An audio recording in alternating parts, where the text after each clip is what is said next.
Welcome back, everybody. We are continuing through with our coverage of the July 4th Albany, New York Scrabble Tournament. Matt Canik guiding you all the way and joined this afternoon again by Charles Reinke. Charles, how are you doing this afternoon?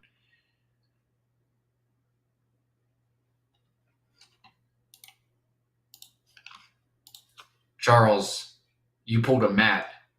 You've muted yourself. I'm doing good other than the accidental muting.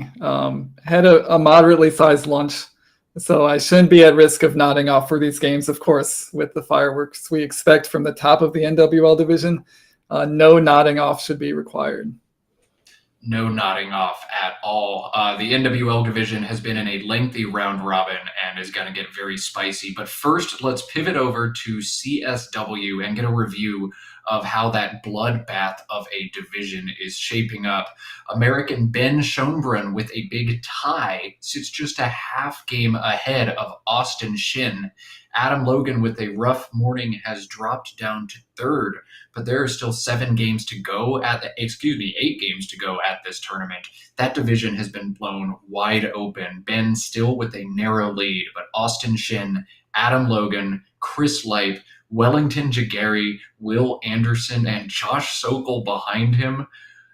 We're going to show a lot of that tomorrow. That looks to be very interesting over there. And Austin Shin making the run that we thought he might.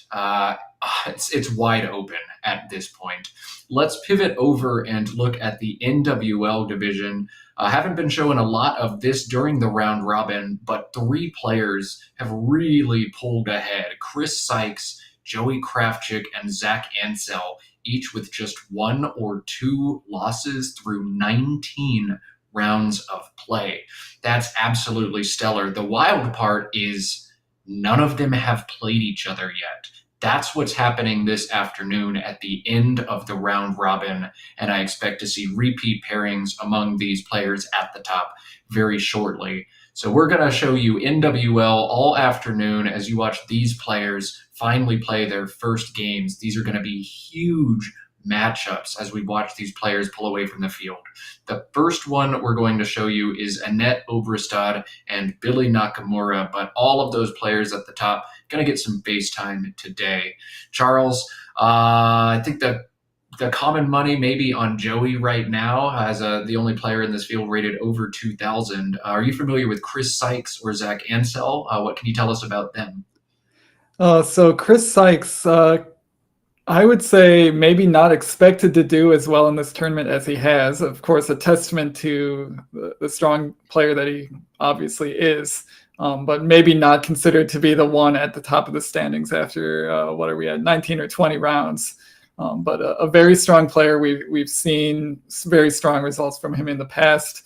I think I agree with you, Matt, that Joey Kravchuk is probably like the odds-on favorite, being the sort of the legitimate long-time expert who's sort of been at the top of the NWL ratings leaderboard for a very long time now.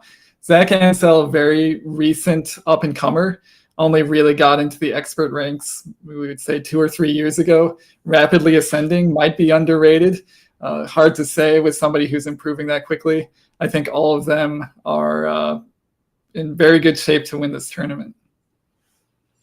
All right, so let's cut over then to the first matchup. This is going to be Billy Nakamura, Annette Obrestad. Each of these players looking to stay alive in this tournament. They know that if repeat pairings begin tomorrow, there's a chance they can make a big run, 4 straight wins, and they might be atop this field yet. So a big game for both Annette and Billy. Let's do it. Let's play Scrabble.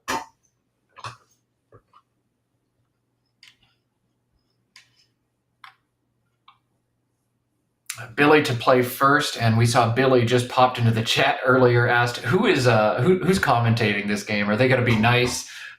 Billy, of course, lives in the chat a lot of the time when he's not playing in the streamed event, but now on the other end of the stream. We know he's got a lot of fans out there on the internet, but Annette has plenty of fans of her own. This will be a good game. Yeah, I think everybody out there in chat, you're going to need to recreate what we're missing from Billy's absence. So quirky and odd and sarcastic comments, all of those will be necessary since Billy is not there to provide them.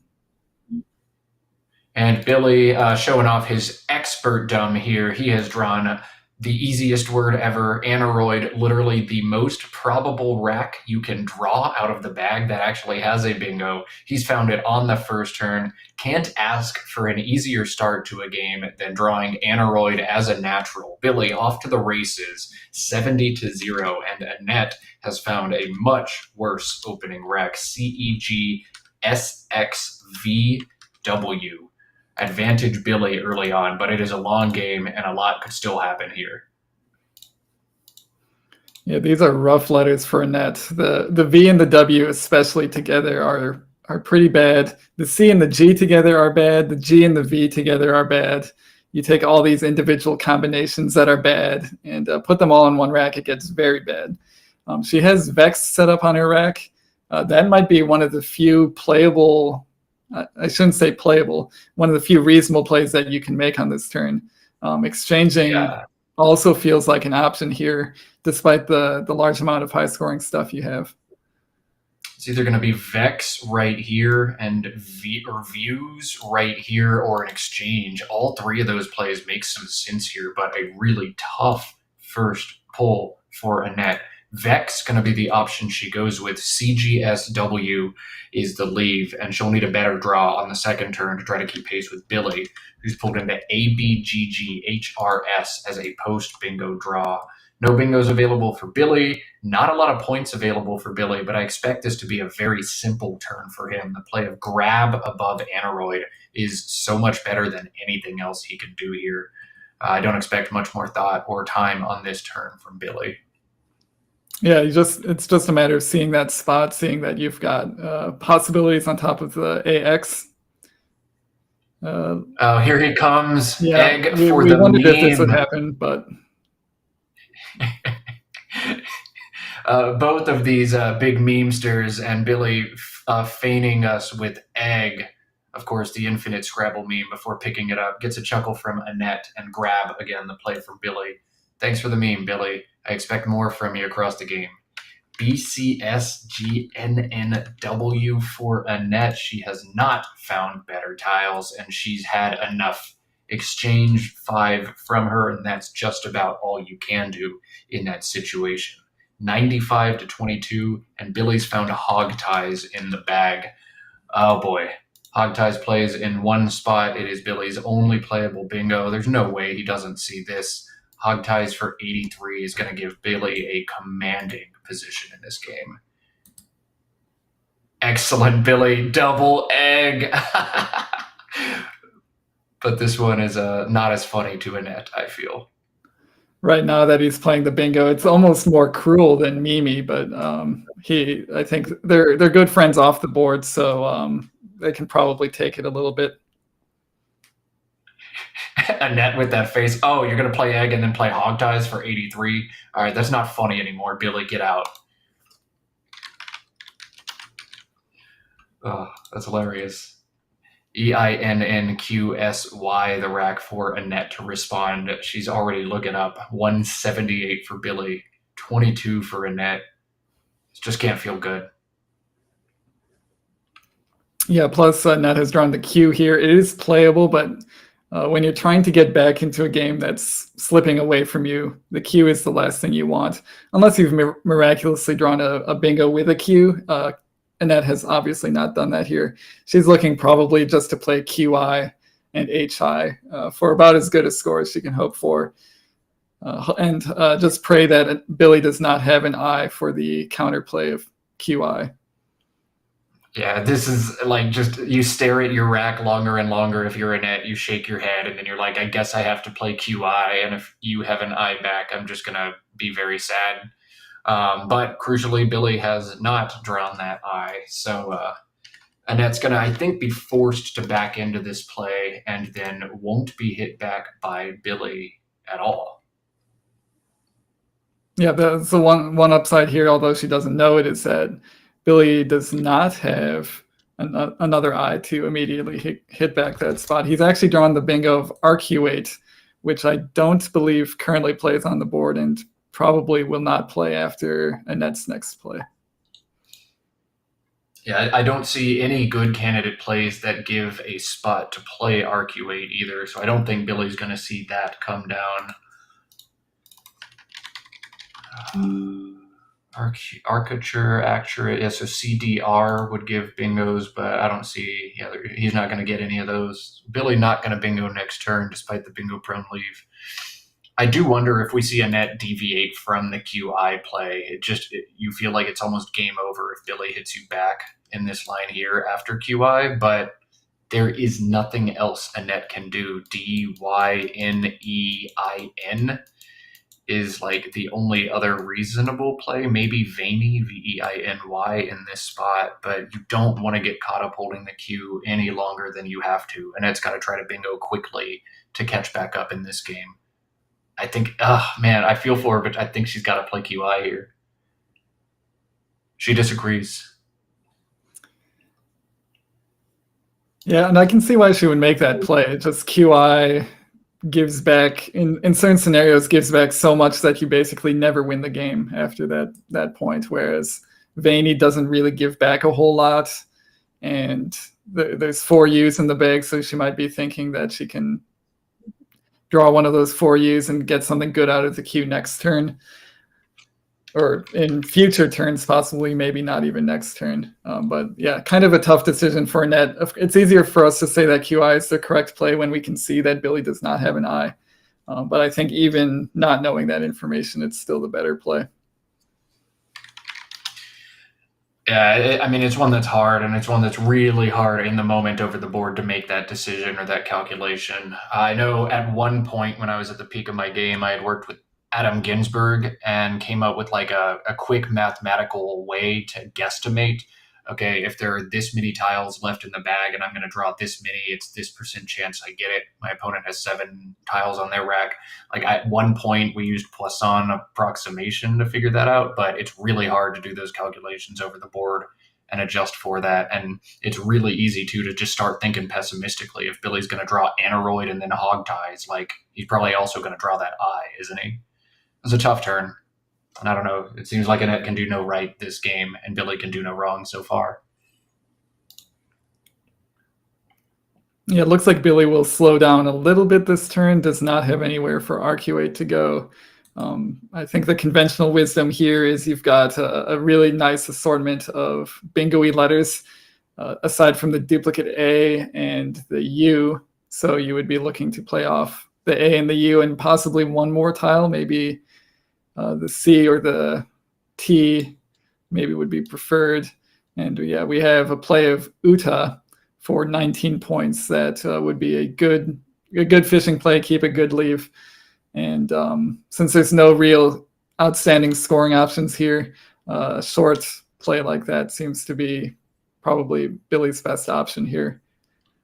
Yeah, Uta definitely in a vacuum the best equity play. It does take a very sneaky front O hook.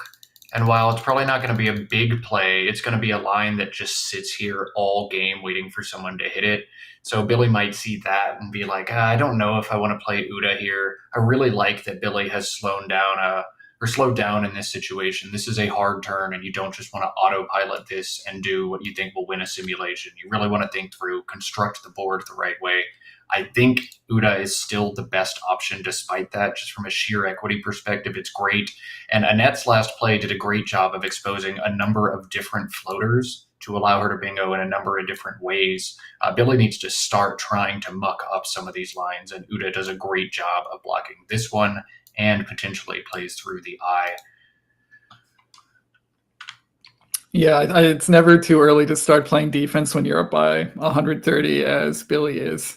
And so even though he does kind of have bingo-ish letters, he shouldn't just go all out for bingo. He shouldn't get desperate opening new spots for himself to bingo to. Defense would be a better idea at this point. Holding a 2 bingo lead, you have a lot of leeway to sort of score fewer points while not really sacrificing your position in the game. Annette's drawn poorly yet again. EMNNSQW. It is just rough on that end of the board right now. Had she played a QI, she wouldn't be hit, but then she wouldn't draw the eye she needs either, and it would just be a weird situation right now. Just hasn't had the flexibility on her racks to do much of anything yet this game, and she won't again next turn. Right, and the downside of Vaney was it played off the eye while not playing off the Q. So then you sort of lose your escape valve for the Q that you had the previous turn. So it's kind of going from bad to worse for Annette here. And we see Billy playing Cowrie. He has not hit his clock yet, so he's still thinking about it, possibly changing to Curia. I think the idea here is to block the double doubles through the Eye of Aneroids and also that juicy T of Hog Ties, which is good for 8-letter words. He's going back to Kari. I think there's not too much difference between these plays. You can see the rationale, though, of Billy trying to start playing a little bit of defense while keeping decently. Yeah, so Kari, I think, is a nice play. I think when Billy first put this down, the reason he hesitated is because plays here or potentially here are going to be absolutely killer, making Cog or Sig. But a great idea from Billy to obstruct as many floaters as possible. Billy shifting gears, slowing down, playing some defense. This is what I like to see from him. Don't play the blitz game. Don't play the equity game. Think things through. A great decision from Billy to try to protect the big lead he's mounted early. 192 to 44, and Annette's EMNNSQW means things are getting dire for her. Yeah, it's no good way to play off the Q this turn. She does have QI through the Eye of Vaney, but that's not what she needs right now. She does have the word Mew available in a couple spots. She has it in the upper right and the lower left. Both of those look like pretty good plays. One nice thing about this position, or is the positioning of Cowrie, is if Annette draws an O on a future turn, she'll at least have coin through the U and the I of Cowrie and Hog Ties, setting up her S. So that might be sort of a hidden way to start getting back into this game. It'll take a few turns to materialize, and she would need the O draw. But there's a little bit of life there. Maybe the Q isn't as extremely dire as it was last turn. So I think we see. Yeah. I think this isn't good, is it? No, there is an awkward spelling of the word women, but that is WOMYN, and I think we're seeing a little bit of confusion on that alternate spelling here, WYMEN from Annette. This is not a word. It does look like Billy's put her on hold. And he's got a great rack and some high-scoring plays available. The very last thing he wants to do is lose a turn, but you see Billy shake his head. I have no idea what that is. And Billy's going to pick up a free turn on this challenge. Yep, it's worth noting that we have switched to the NWL division, and they are playing double challenge. So the penalty for losing a challenge is not just 5 points, it's your turn. So Billy has to be pretty sure that this isn't good before he challenges it. Of course, he will like the result. We know that this play is not acceptable. It's a moment all of us have been in where we know the word has an alternate spelling and we can't quite remember what it is. This play was so strong for Annette, too, in the way that it gave a lot of life to a lot of different quadrants of the board. So even if she's not 100%, it makes sense to roll the dice on that one and give it a shot. But she will lose the turn here, and back to Billy, AEFORTZ, already up 150, and he's got some high-scoring options available. One great play for him, if he spots it, FETOR. Plays right here, retains the Z to score next turn, thwacks off more lines. That's 46 points. It'd be awesome if he spots it. Yeah, that is actually a really creative play to score a lot of points while keeping the Z. You would think with these letters, in order to score a 30 or 40-point play, you would have to be playing off the Z. That's not the case on this turn. And the other upside of that, which Billy probably is not aware of, is that it would block future plays like coin for Annette through the U of Cowrie. So it does a lot of things at once, but it's a really tough fit. It's a really tight fit. You need to recognize the word. It's not necessarily a common or easy to spot word. So I I wouldn't be surprised if he sees it. He's a very good player, but if he missed it, if he played something like Fozy to the Y of Vaney, I wouldn't be surprised at all. That's a bit more straightforward, just playing 38 points, keeping AERT. If you see that play, you feel intuitively that would be the correct play. Billy has to think long and hard about this turn. These are always tricky, but remember, he's got a net pegged on M, W, E, N for sure. E, N, geez. Can't draw today, but E, M, N, W he knows is on her rack. And I wonder then if that strengthens a play like Z, E, R, O right here. 4 of her 7 tiles are not an A. So if you set this up, there's a good chance she won't play there. And there's not a great play. W-E-N partially obstructs your setup, but maybe something to think about there. I don't think it's worth that kind of volatility and risk at this stage when you're in a commanding position, but perhaps a way for Billy to grab a ton of spread here.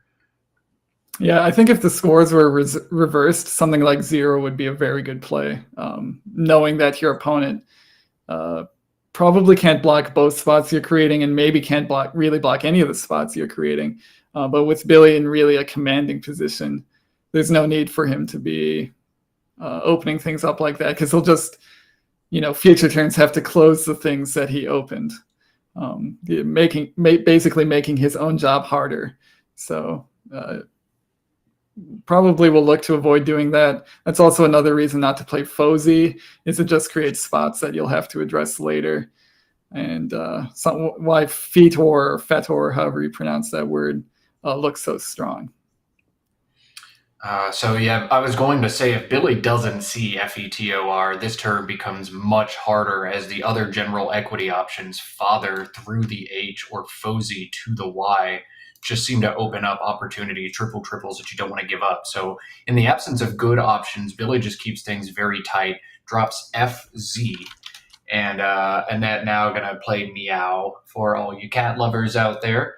Meow is 27, and Billy's got another great pull there, AELOPRT for him now, after playing off the F and the Z last turn. No bingos, though. Billy's done a good job obstructing this board, and now it works to his detriment, as he's actually the one who's pulled into the bingo, not Annette.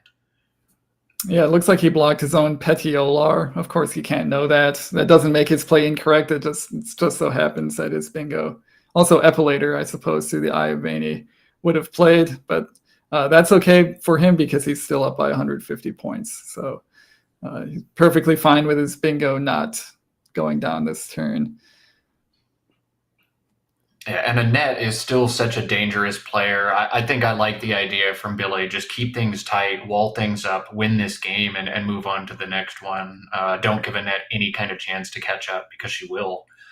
So, yeah, Fizmic since last turn. Prolate, the only playable bingo for Billy. The only bingo in this rack for Billy, but it does not play. And he's going to end up scoring a ton of points here. He's found his top option of a beautiful little stacking play right between Corey and Hog Ties. 36 points, well done for Billy. And ELR is a nice leave that could go good directions for him next turn as well. ADINNQS, the rack for Annette. And we get to make this decision again, as QI available for Annette a second time, making AHI and scoring even better this time. But again, she would not hold an S again, or an I rather. And again, Billy could easily cash points if he had one. We saw her turn it down earlier, but as we run out of places to play on the board, will she end up putting QI down? Do you think you have to do it in this instance, Charles?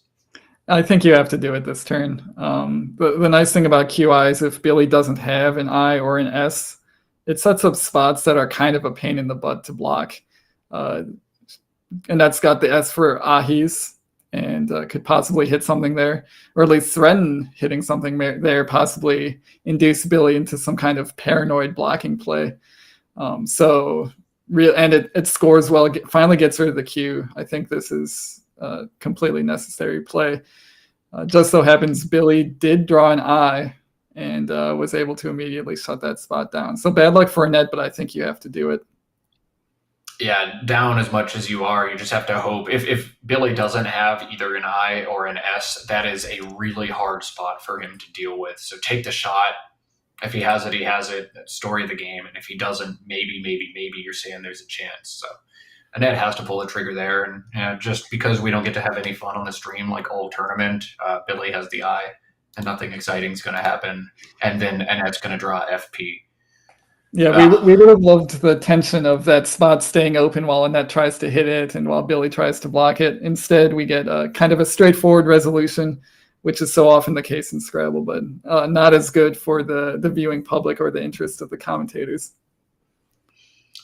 We've had a string of drubbings, which means we have to have just like an awesome end to this tournament with all the players colliding at the top late, all the blowouts we've had. Tomorrow's got to have some great stuff in store. Let me do some gambler's fallacy there. Yeah, I don't think it's guaranteed that way, but we can hope. I'm manifesting it into existence right now by speaking these words. ADFNNPS, the rack for Annette, who trails by almost 180 now, over 180. I haven't updated the scores, that's why.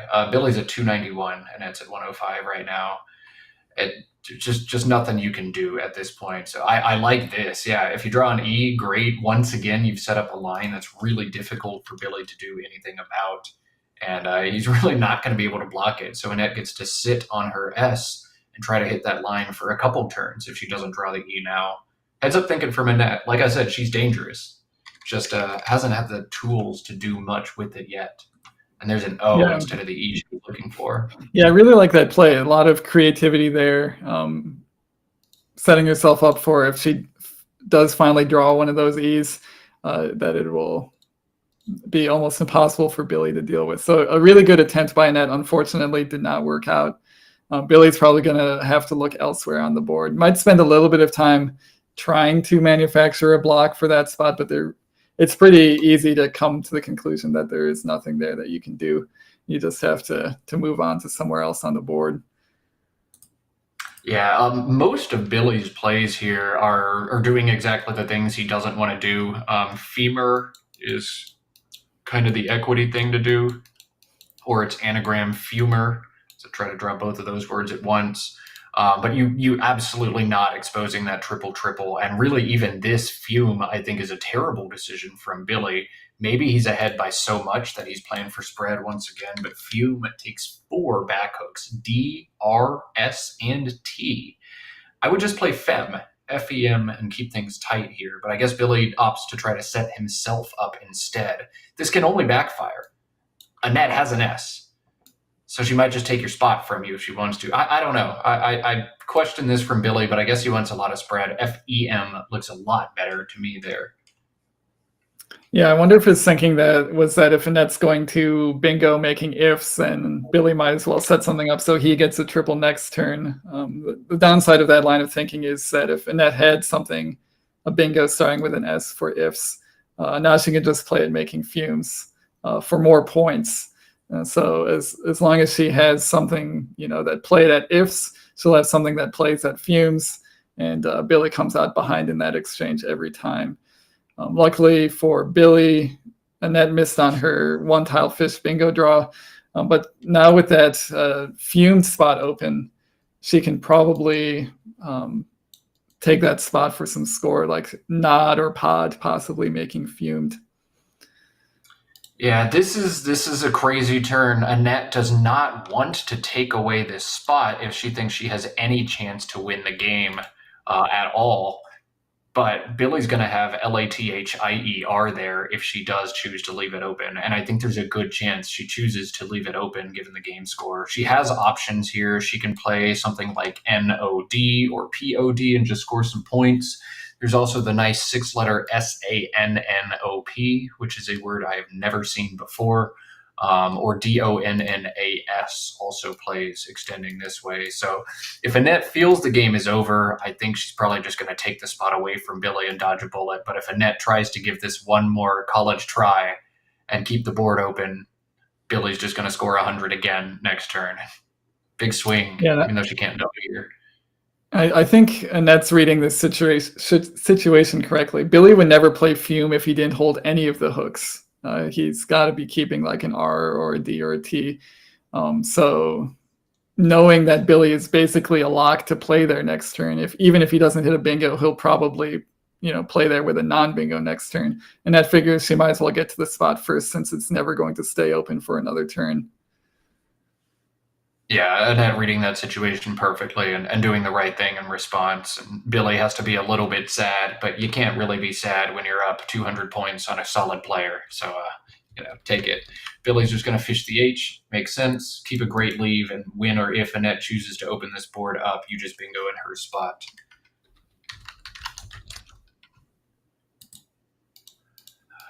AIINPSU for Annette. She's down by 204 points.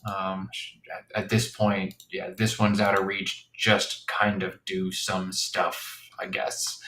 There's not too much to assess. Now or Unai are good ways to just play off two vowels. Kind of keep your bingo prone stuff and maybe pick up a big PS bingo over here next turn. If she wants to really open the board up, she could just cash it all in, like pausing, get down to this G, Rapini, Rapini, an option down from the R, but mostly just sad meh options for her here. Anything stand out to you, Charles? This is a tough situation for Annette. At this point, if I had a good S play making ifs, I would try to cash it in, but she does not have really any good plays there. All of her plays there involve keeping like a U and an I, or just some clunky, unwieldy combination of letters. So maybe it's worth it to leave that S hook open for a little bit longer, try to come up with something that keeps your S. I think Unau or Unai. I guess I would maybe lean a little bit towards Unai. Does some things for her. It does open up a new bingo spot in case ifs gets blocked, and scores a little bit while keeping a decent leave. A little bit tough to spot. You're not really thinking that the area around the Z is really a place you can play anymore. It's kind of hard to fit letters around there, but if she looks there, I think it'd be worth her while to do something like that.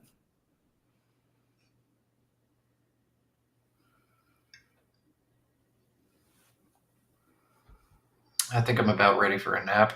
I think Annette's about ready for a nap too after the beginning of this one. Billy could probably afford to take a nap right now and wake back up a few minutes later. Yeah, I think if Billy fell asleep for the rest of this game, he probably would wake up and find that he had still won. That's the situation he's in right now.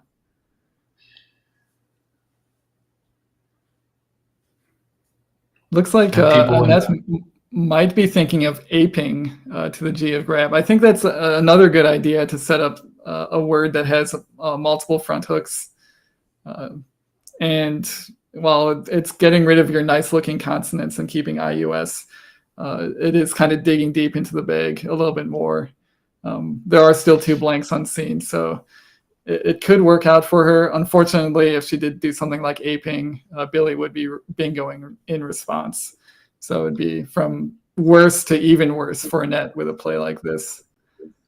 I think because Billy's last play was just a one-tile plunk and he put it down so instantly, that to me feels like he's got a really powerful leave, and I might get crushed here, but I do applaud the effort, give it one last try. Perhaps pieing, P-I-I-N-G, in the same spot. But I know Billy's rack, and it's always hard for a commentator to objectively look at a situation when you know what the other person's sitting on. So aping, I applaud the try, and instead it's going to give Billy a spot for trailer or retrial here. And Annette's just going to draw more Drek. Yeah, this is really tough here for Annette. And meanwhile, Billy gets... not knocking his bingo finding abilities, which are very good, but he's getting these straightforward bingos, not a whole lot of thought required. Some some easy finds for him, which have enabled him to now take maybe about a 250-point lead, something like that. It's kind of gotten out of hand here.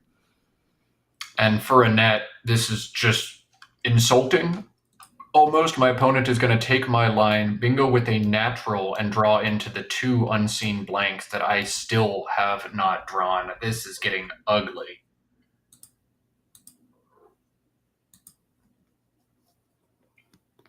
And Billy's found at least one of them. Is Billy going to draw a blank, bingo with it, and then draw the next blank and bingo again? Is that how this one's going to end? That'd be a fitting end to just an already incredibly lopsided game. ADELLR blank.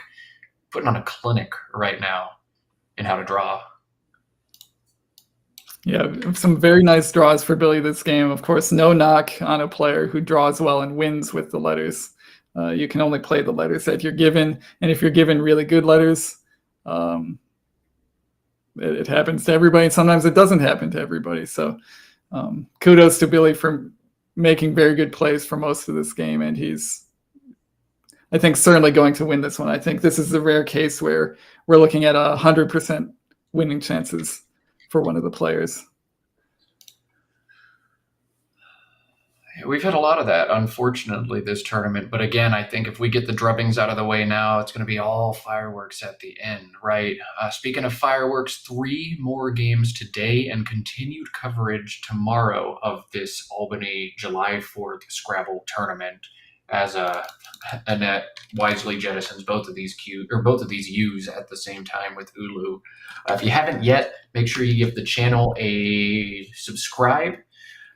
That's where all the Scrabble action from Josh and Kieran's Let's Play Scrabble tournaments will be streamed, as well as additional events, little side pots, weekend tournaments. Josh puts all kinds of stuff together and releases it on this channel. If you're at all an enthusiast for Scrabble, give Let's Play Scrabble a sub. Don't forget to thumbs up this video. Let's build some steam as we chug into this Saturday afternoon and try to get our viewership numbers up as high as possible to show off these awesome players.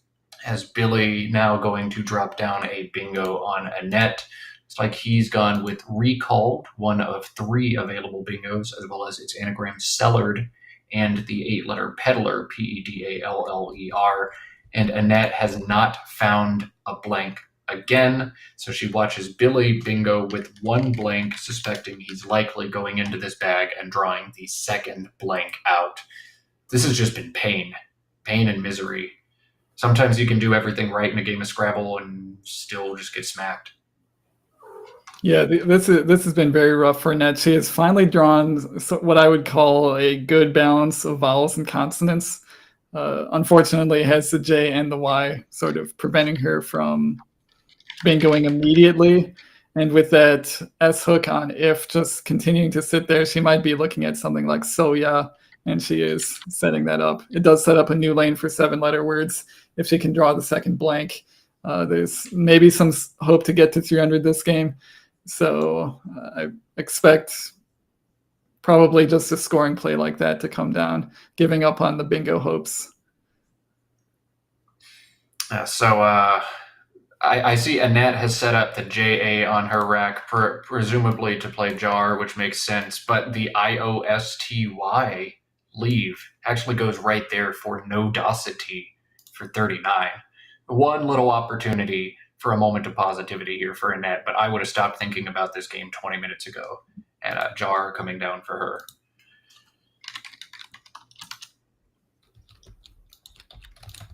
Oh my God, so Billy doesn't have a playable 7, but I think he spotted the 1 bingo he does have. Here it is, yeah, Bewitches for 104. Billy bingos, goes into the bag, draws the 1st blank, bingos a 2nd time, and then goes back into the bag, draws the last blank, and 104-point Bewitches for Billy. It's going to put him at 594 points. Wow. Yeah, I think we're going to see a 600 game from Billy unless he does what he warned us of, Matt, and just takes a nap starting at this point. This might be a personal best for Billy. He's going to get to go into this bag and draw 7 more tiles and leave 7 more tiles. Annette can't bingo, so Billy has at least 2 or 3 more plays in this game to keep racking up points. This is probably his highest game ever, or it should be at the end, depending on this draw here. Wow. Yeah, really good play from Billy. Not getting caught up in the fact that his 7-letter word didn't play, and looking for 9-letter words on this board. Good board vision. He didn't need to do that. He was going to win no matter what he played that turn. But to find Bewitches, it's a very good play. When you draw Aneroid out of the rack or out of the bag as a natural on your first rack, it's typically a good omen for a game, and it was a fantastic omen for Billy cruising. And did he draw another bingo? Yeah, it looks like he did. I don't think it plays, but depending on what Annette does, it might play after this turn. Oh my God, Billy's pulled into Tabooed. I think it's going to be very hard for any kind of play to be made where Tabooed actually goes down. But the fact that, of course, Billy's drawn a 4th consecutive bingo, it's just kind of an indicator of what this game was. Hats off to Billy, though. I mean, he's drawn some great stuff, but 600 points? That takes skill, no matter what.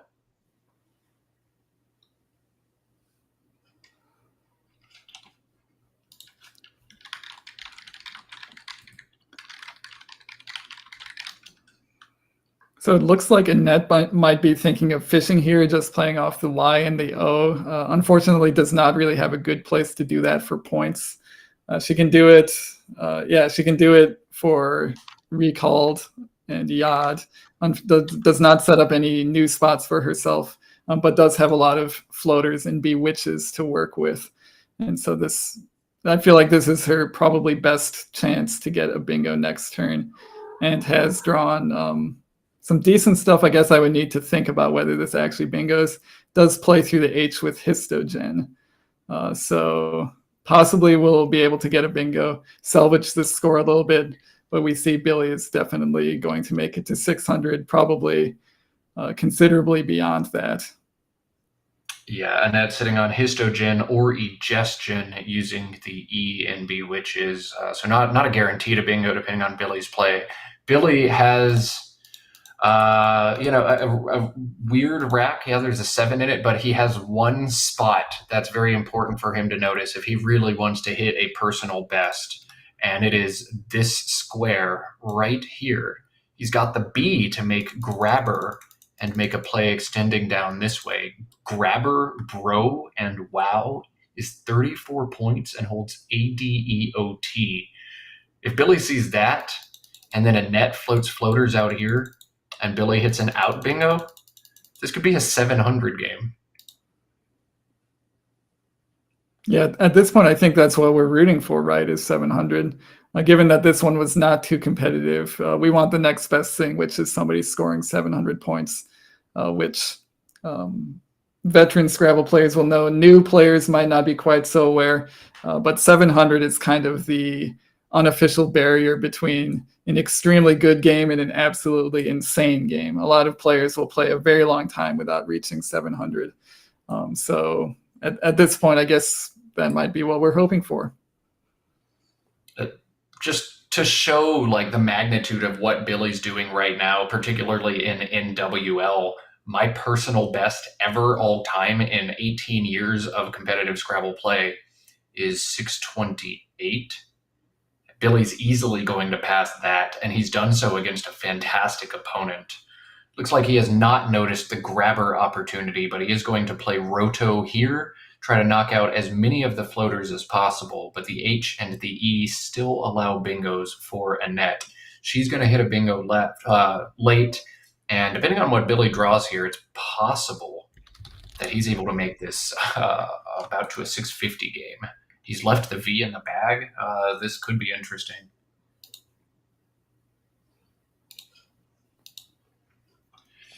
Egestion coming down.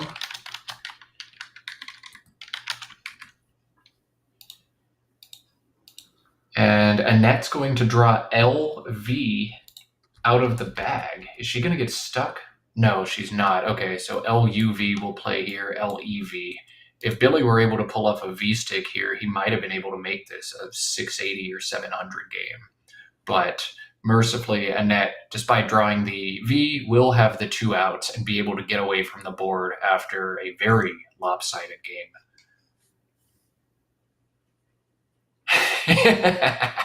More trolling.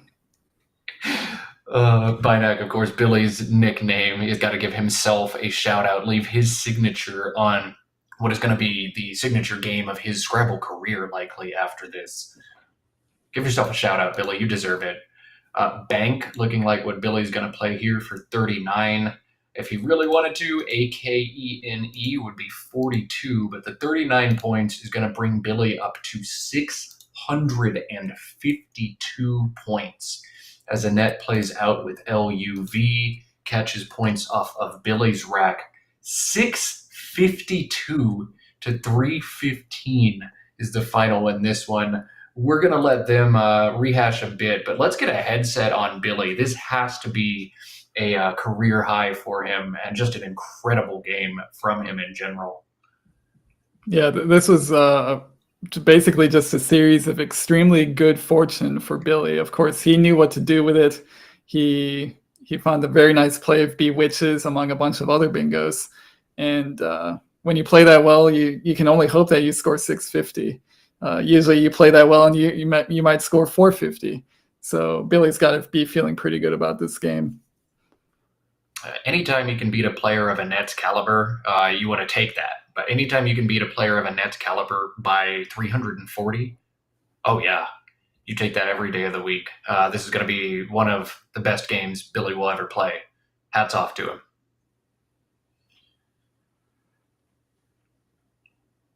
Chat, this is a good opportunity. If you have any memes, words of encouragement, questions to ask Billy because of the small delay in streaming, go ahead and drop them now. And by the time you hit enter, I might be able to see them as Billy gets this headset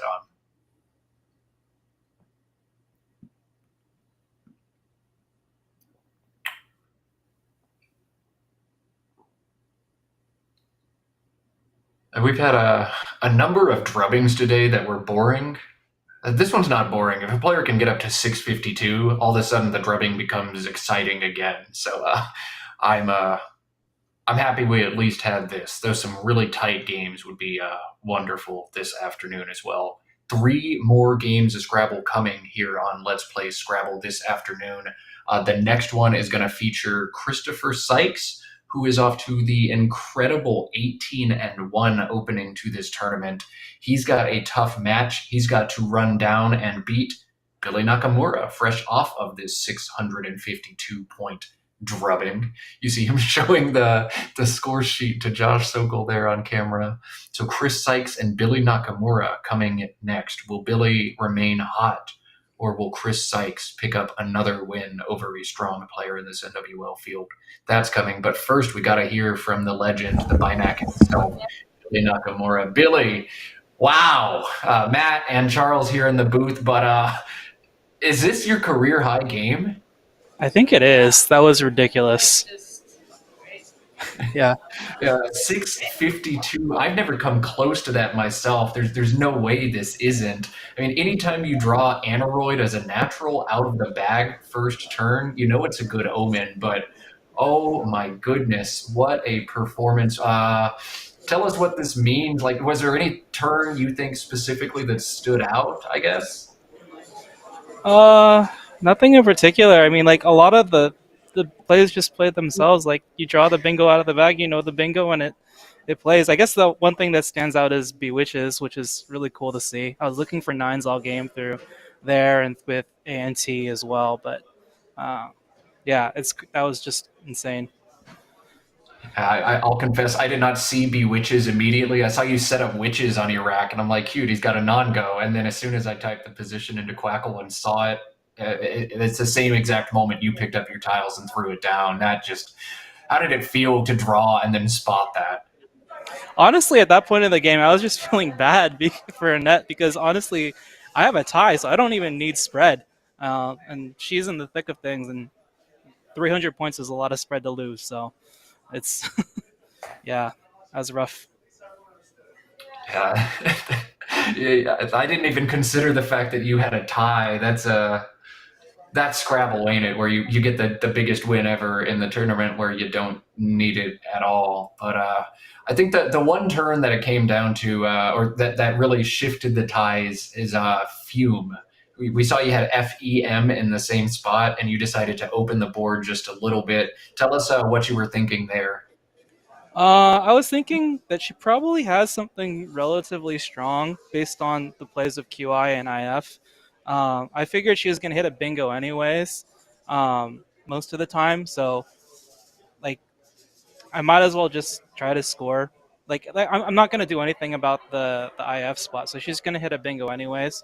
So I might as well try to score and get rid of my U and balance. And then if she doesn't end up hitting anything, then she has to block and the game goes on. But it's just, yeah, at that point, I just was not stopping bingos, so I decided to just go for my own scoring in return. Yeah, and you ended up picking up Lathier, which almost played there for 100, and then just steamrolling it from there. So that was exciting. Do you maybe bittersweet that it happened against a good friend, or would you prefer it against nobody else? No, I would probably rather have it against somebody else, but you got to take them when you get them, right? So Yeah, and that's how Scrabble is. You know that if Annette has the exact opposite fortune, she would do exactly the same thing to you in a heartbeat, right?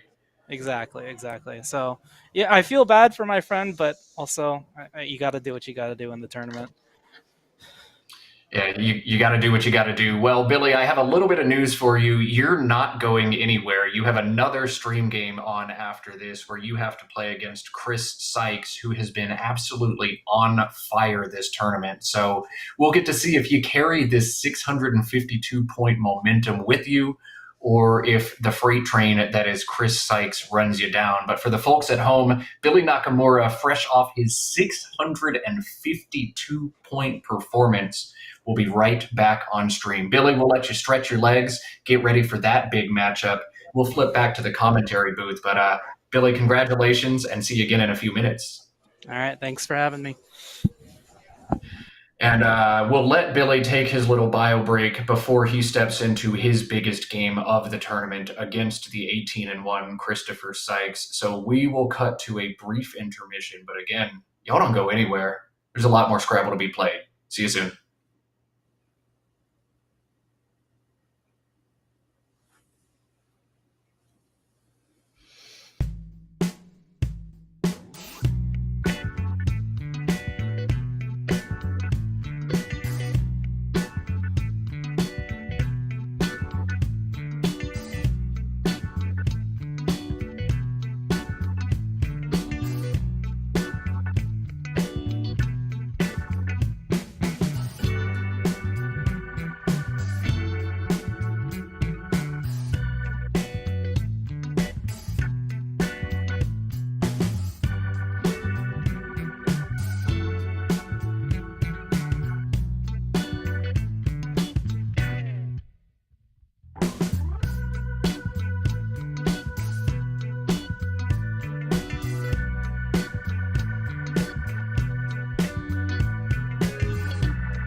Well, an unstoppable force meets an immovable object. Billy Nakamura, fresh off 652 points in one game, looks to collide with Christopher Sykes, who has been atop this NWL division since the very beginning of the tournament. Chris won his first 13 games in a row. Last I checked was 18-1. Somebody's got to lose. This is going to be a spicy one, eh, Charles? Yeah, this one's going to be really great, although maybe the immovable object became slightly more mobile. I do see, looking at the standings, that Chris lost his last game. Is now actually in second place in the tournament at 18-2. Zach and Sel at 18-2 as well, with a higher spread. But still, obviously, a force to be reckoned with. And Billy, coming off his 650-point game, it's got a lot of momentum, but it's going to be running up against somebody who's had momentum, not just for the last game, but for the entire tournament. Looking forward to seeing how this one plays out. Yeah, let's cut over to the board then. Again, the unstoppable force. Joey Krafchick, let's get that caption updated. That is Chris Sykes on the right side of the display and Billy Nakamura on the left side. Chris 18-2. Billy with his chance to play spoiler here and knock off Chris Sykes. I think Chris has got to be over 2,000 at this point in the tournament with the hot run he's had. Can Billy cool him off? Let's play Scrabble and find out.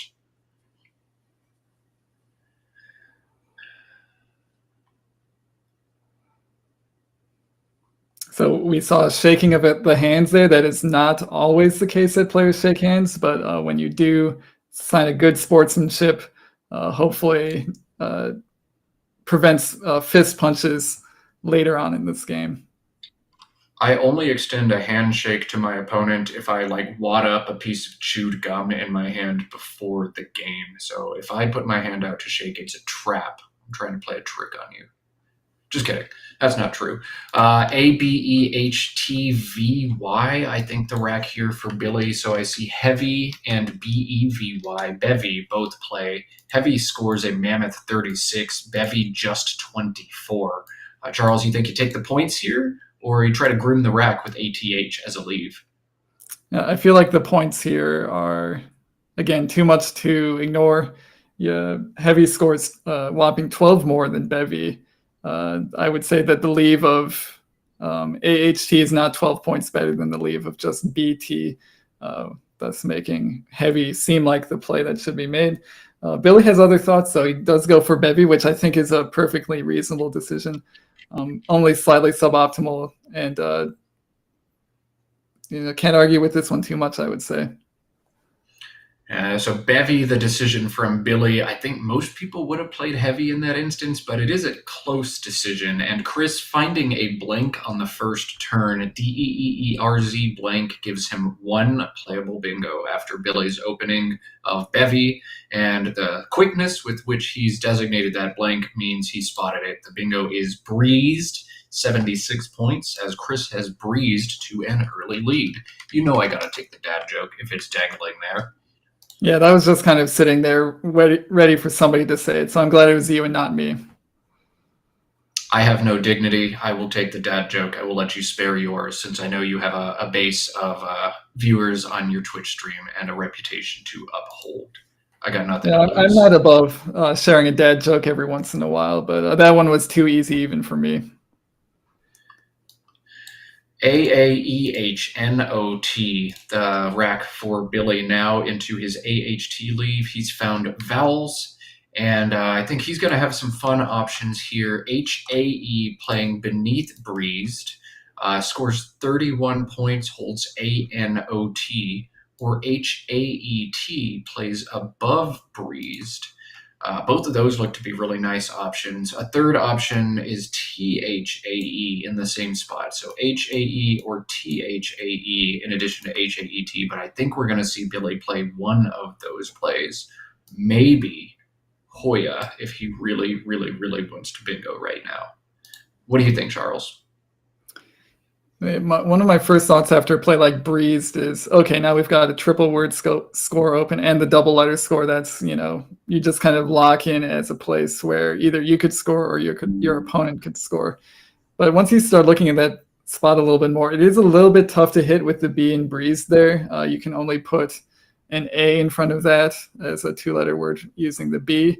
So it does, and then the vowel immediately after that A makes it pretty hard to hit that spot unless you've got something like Hayet, which Billy has set up on his rack. So you wouldn't necessarily need to play there just to stop your opponent from playing there. If you left that open, it's unlikely that you would get hit too hard in that spot. So something like HAE under Breezed gets a little bit more acceptable given the fact that you're not really allowing your opponent to hit that easy spot, because it's really not that easy at all. But I think I like both plays. It's actually hard for me to say which one I prefer. I think I would maybe lean a little bit towards using the triple and just playing Hayed, which is what Billy is doing here.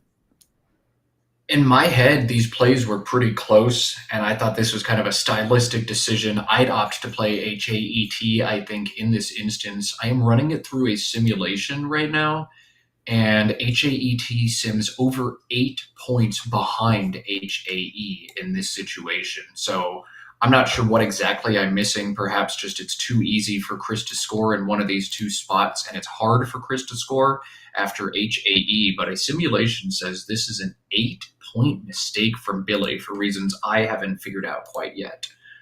I wonder if it's just keeping TANO versus ANO and leaving the E and the R open to bingo through. Your bingo percentage might be considerably higher after a play like HAE.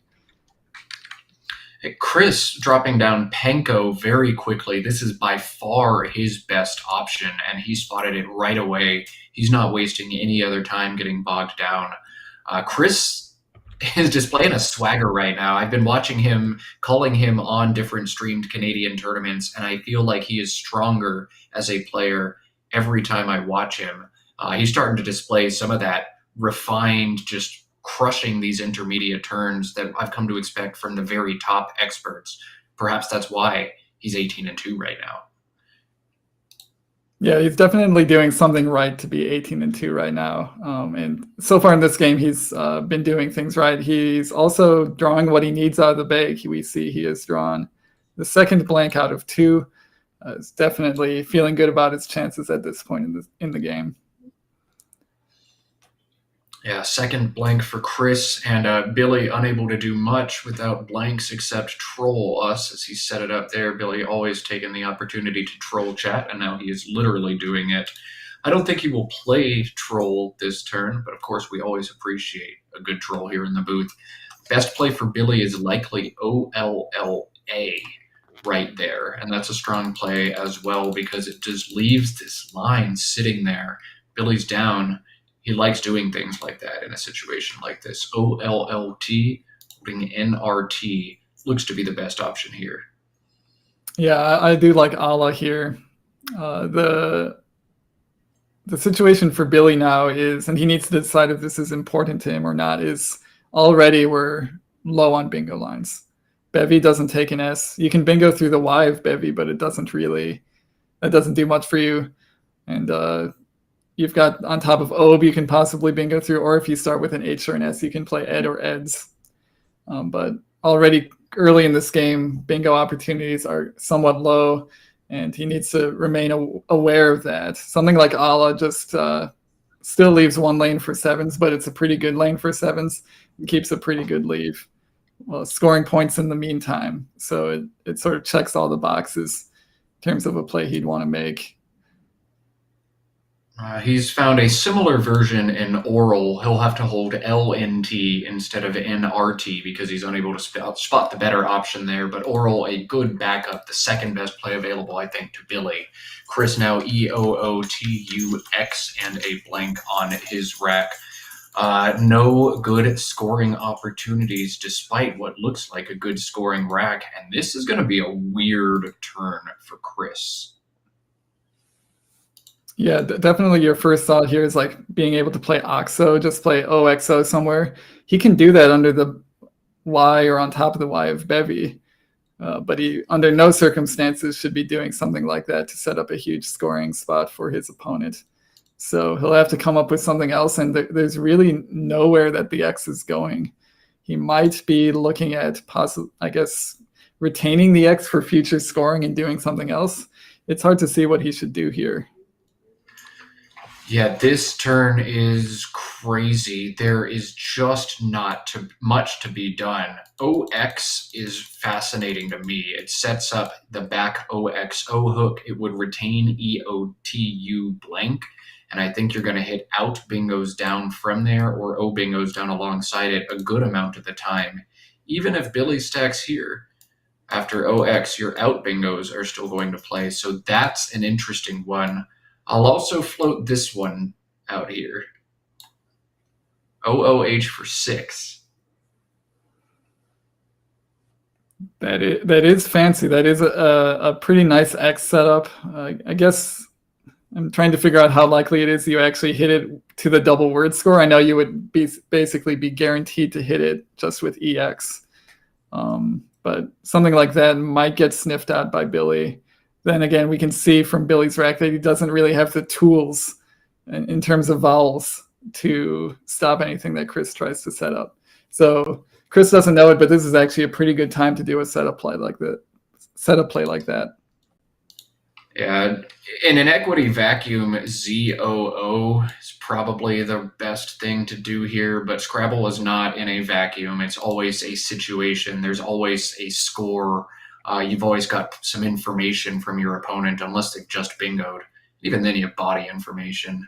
I think if you're going to try the X setup here, you have to put down OO here, stare at it for a few seconds, shake your head, and then pick up those tiles and put them here.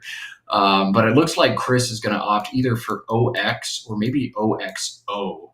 I don't think he should play OXO, as it just gives up so many points. And he's going to play it underneath.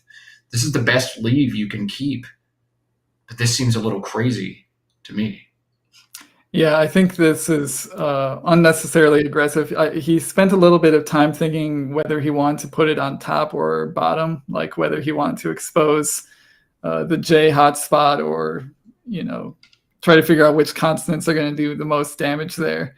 But he could have saved that worry by just playing OX rather than OXO. And even if he doesn't hit the bingo, he's still got the blank and is still in good shape.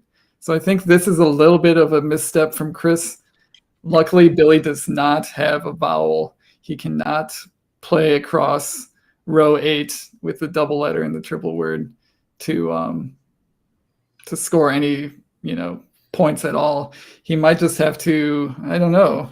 He can't even really play through the O to hit the double letter and the double word. So he's in a kind of a tough spot where exchanging feels almost correct here.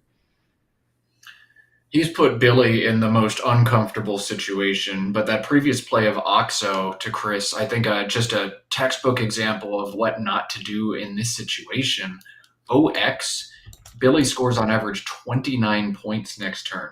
OXO, Billy scores 40 points next turn. I know you increase your bingo percentages or increase the valuation of your leave, but you're giving up an extra 11 points by stringing that O out there. It's a big swing. I see the suggestion in chat of gowns through the O of OXO. That actually looks, I think you might have to play that. You're getting rid of your S, but the S isn't doing a whole lot on this board. So maybe you're just okay with getting rid of the S, scoring the points where you can take them, and just trying to stay within range of Chris. You don't know that Chris has the blank. If you're Billy, you're still feeling like you're okay in this game. So gowns, I think the correct thing for Billy to do for all the reasons. You can't just leave the 50-point line there for Chris to hit. If he hits it as you exchange, you're down more than a bingo. You can't do that. I think Billy's correct to take these points here.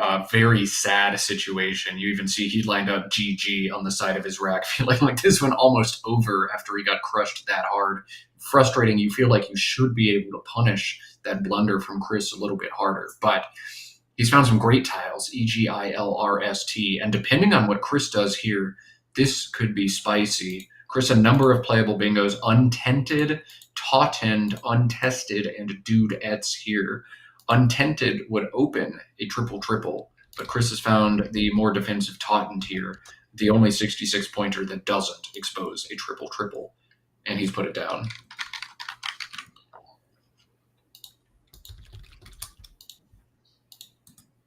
Yeah, nice find by Chris here. One of his few playable bingos, and maybe the most defensive one that also scores well.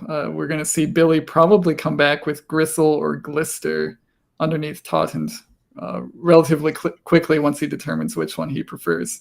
So the bingo is now Gristle plays here, but it also plays here. Glisters with 5 underlaps an option for Billy. That's 70. The others are 72. Charles, would you take the underlaps here, or would you be looking to make a little bit more happen in space in Billy's situation?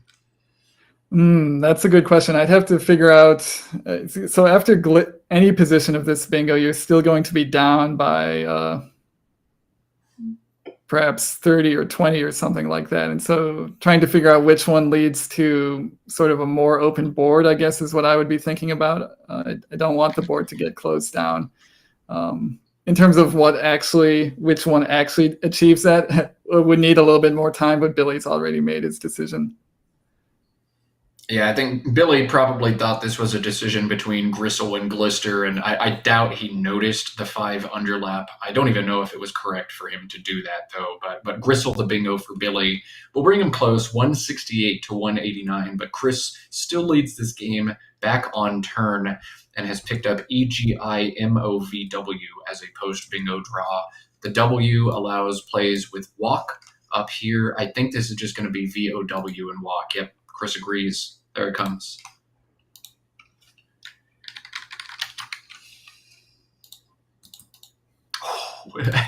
DEILRSU, the post bingo draw for Billy, much more balanced than what Chris has found, but a tricky turn for him. From a quick equity perspective, LUV looks pretty standard here. DEIRS is a nice leave. You've got enough floating opportunity on this board. You're going to create a line through the L, got a line here, got a line here. So fishing makes some sense. There are some fun plays, though. One of them is instead of LUV, how about you play ELUVIATED, eluviated for 26. Charles, assuming Billy sees this, and this is wild to spot, is this even the best thing to do? Or do you think love is better? I feel like the style points are very tempting, but intuitively love just seems better. DEIRS is a very strong leave, although I guess it's worth looking at the pool. A lot of eyes remain unseen, so you might be looking at playing an eye off here, which makes Illuviated a bit stronger. But that plays a difficult play to spot. It's frankly Nigel-esque, I would say, shades of Pernoctated.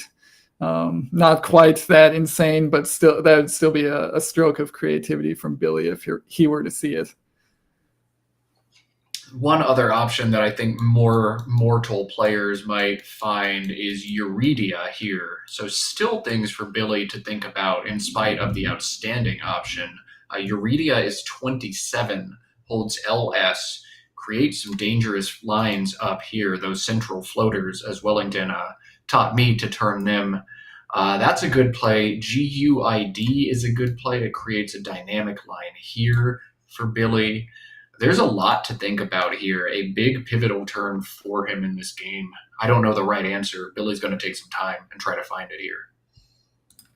Yeah, and it looks like he has add a U set up from the A of Tautend, making Gristled. That would be a misstep because Gristled is not a word. It sounds like a word. It sounds like grizzled. If you think those two words are spelled the same, you might be tempted into playing something like that. But it looks like he's thinking about it, and that would not be recommended. I also see it's noted in chat that if you look at the pool, there's not many E's left. And so if you're concerned about bingoing, you want to retain an E at this point because there's no guarantee that you'll draw another one. We see Chris has one on his rack, so there's even fewer E's in the bag than the pool actually shows. So something like love, LUV, just retaining the E starts to look a little bit stronger. Man, this is a really challenging turn for Billy. He's doing a good job taking a good amount of time here going through the options, though the adieu and gristled spot has to be a really hard distractor for him to deal with as well. I think he's finally pulled out of that. And right as I say that, he puts it down, adieu and gristled. This is not a word. Chris generally has a pretty good command of the words, but in double challenge, every phony is very hard to pull the trigger on. Big moment. And it looks like Chris has put Billy on hold. Billy's not drawing new tiles. And Chris is reaching over the clock, neutralizing. That means we've got a challenge.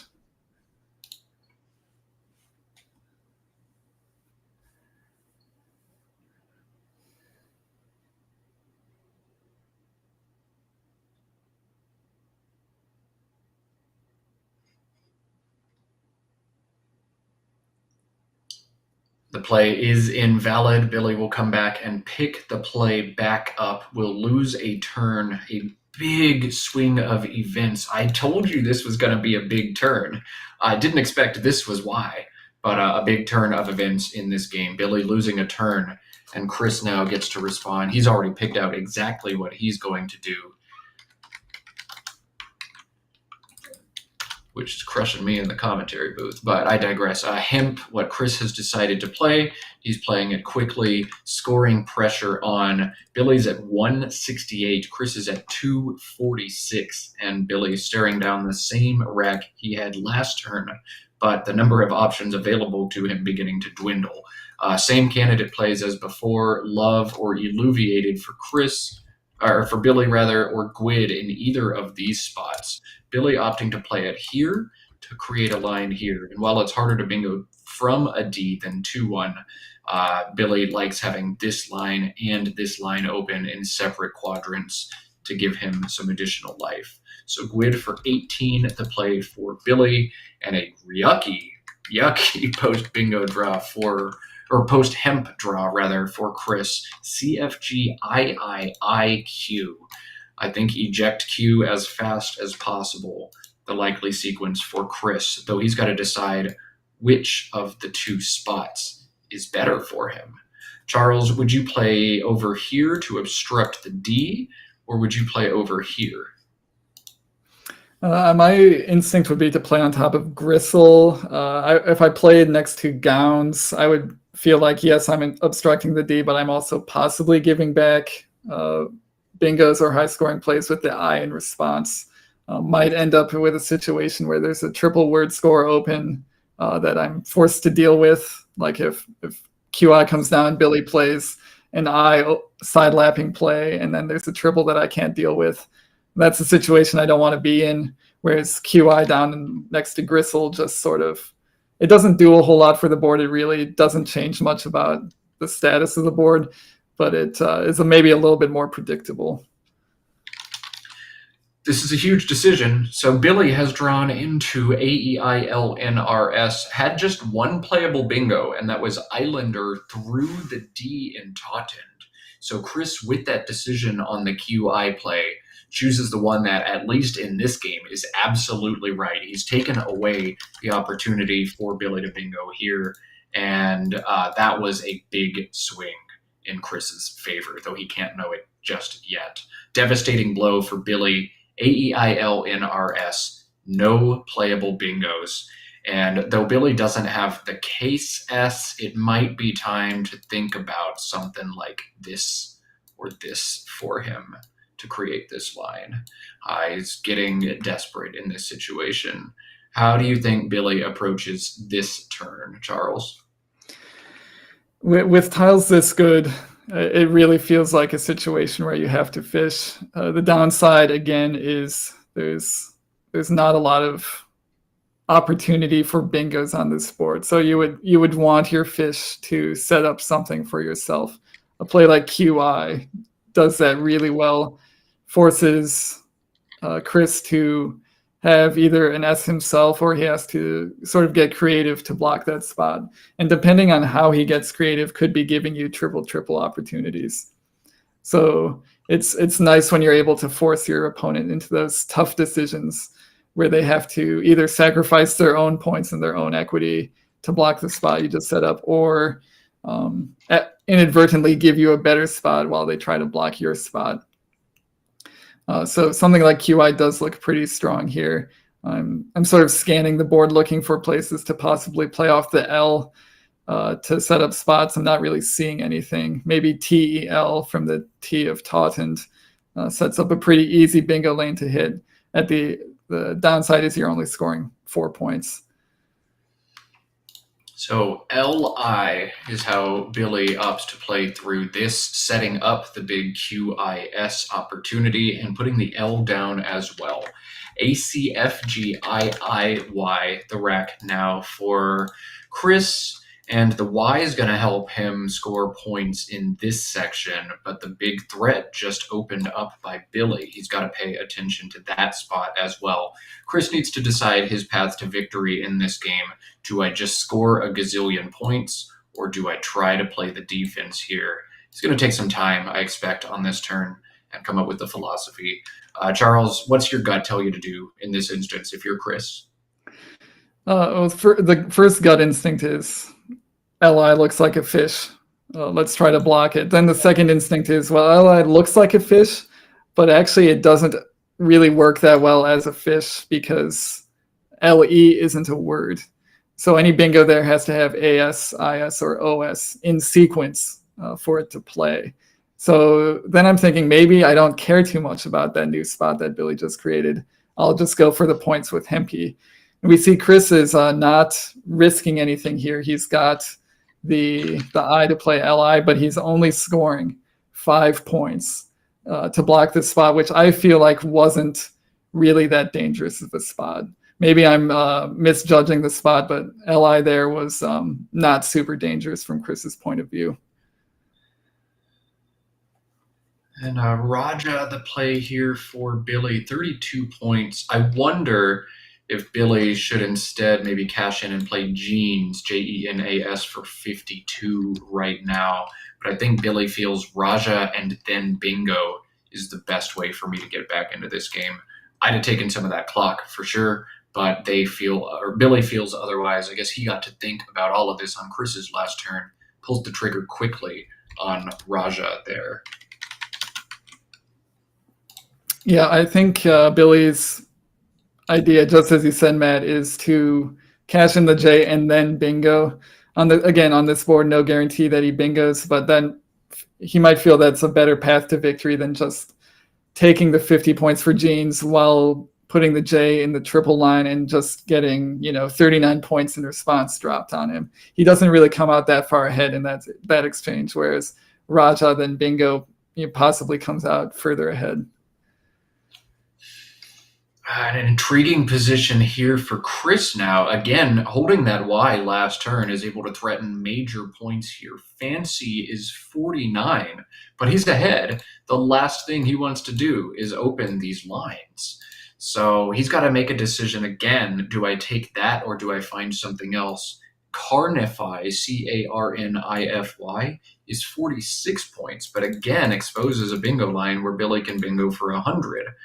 There are some slightly more defensive options available to Chris as well. Just FAY is a play that makes some sense, but I think seeing that there's no unseen blanks left in the game, the triple itself is rather unlikely. Chris going to score the points, dropping down Fancy. He pulls ahead 324 to 233, and Billy now EINRSTU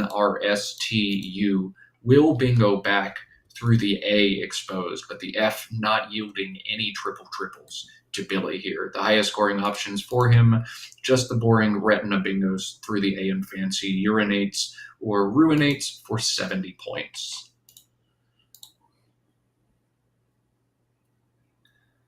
So I think one reason Chris might have played Fancy is just it gives him a big enough lead where even if Billy does hit his 70-point bingo through one of the floaters that's out there, Chris is still in good shape. He's still got the lead, whereas getting a little little bit more defensive, a little bit more fancy, could backfire if Billy, for example, bingos from the D of Gwyd, or perhaps to the H of Hayat or something like that. So there was maybe an element here for Chris of just trying to outrun at this point, saying, okay, Billy can have his bingo. Obviously, Li indicated he was very strong. We'll let him have it, and just hope to be still ahead on the scoreboard when all is said and done.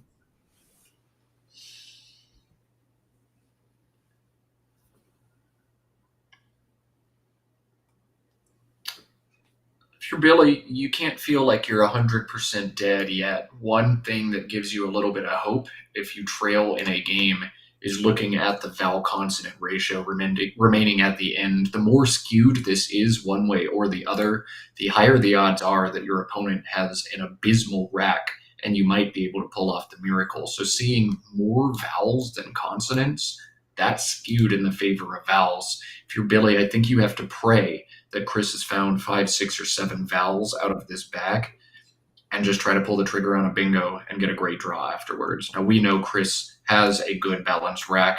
Billy's going to draw those vowels after he bingos, but seeing an uneven distribution should be a thing you're happy about if you're trailing in a game.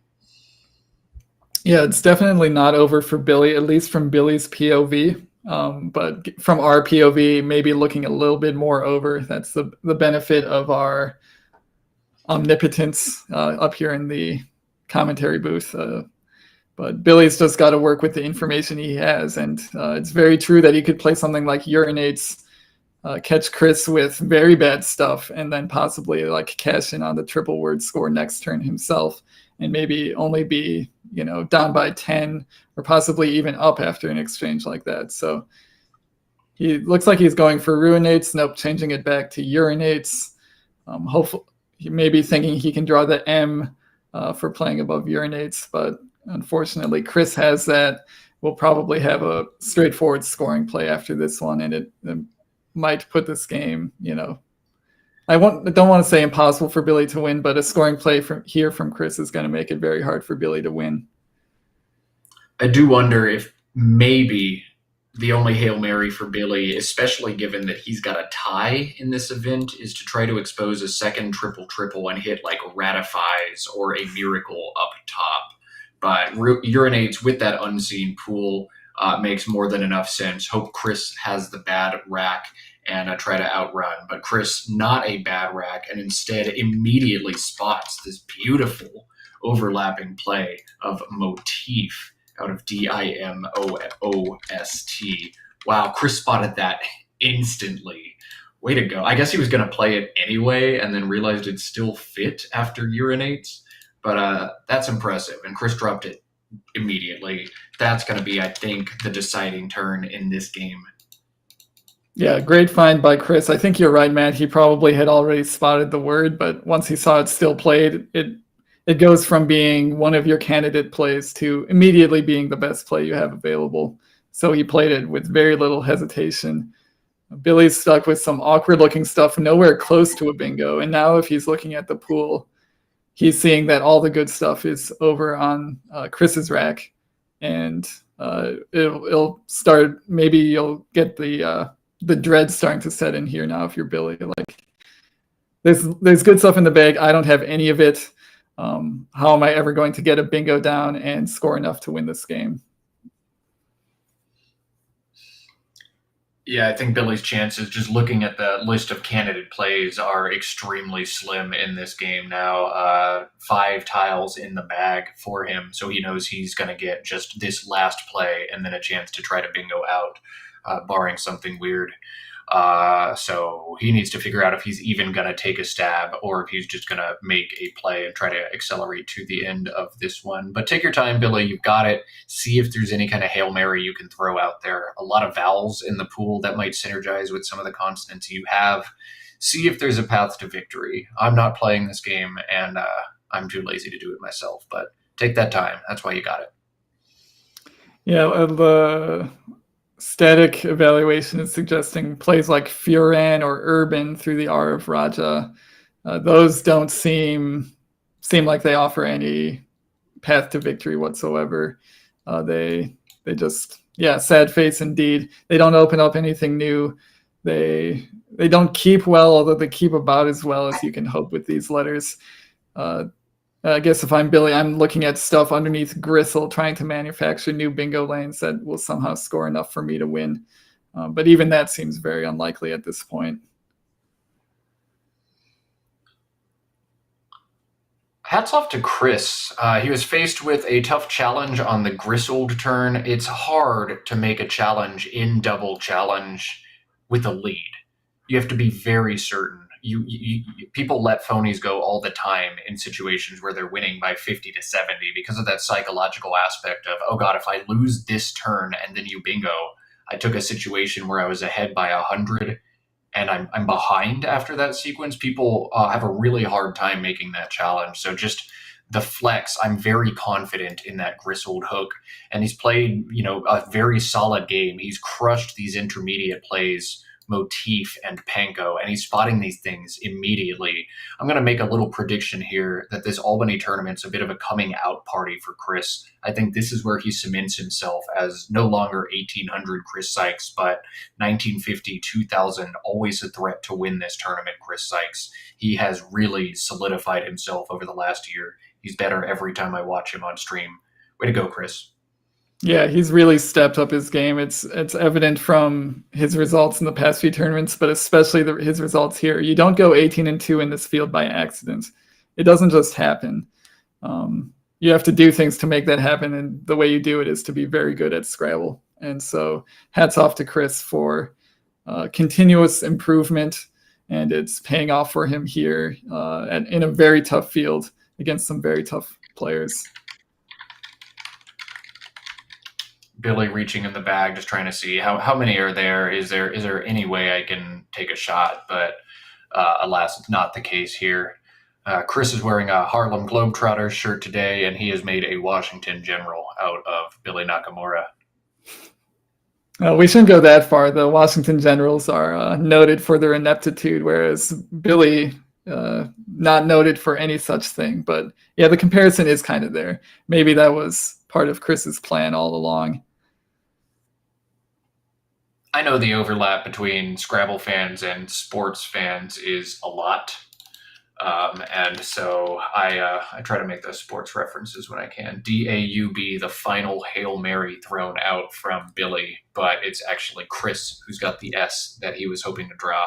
Billy has pulled into non-life, but it doesn't fit on this board. It's going to be too little too late in this one.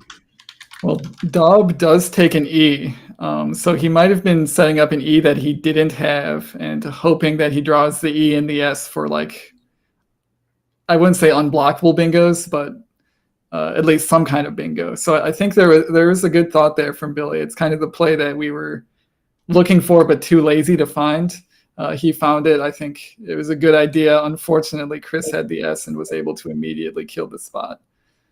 Yeah, I don't want to be lazy in my analysis. That was a good play from Billy, well thought out. It probably gets smoked most of the time, but we didn't see any kind of Hail Mary, and that one makes more sense than anything I would have thought of in that situation. Though again, Chris, with what he needs to block it, and honestly, Billy might just need to be thankful he didn't get hit with an out bingo from Chris after that. Casa, the play from Chris after Billy's DAUB, makes the score 407 for Chris, 317 for Billy, and non-life going to be the last 7 tiles that Billy looks at in this game. Unplayable, he'll look to find an in-game sequence that threatens a good out and 2, and he's got tons of those.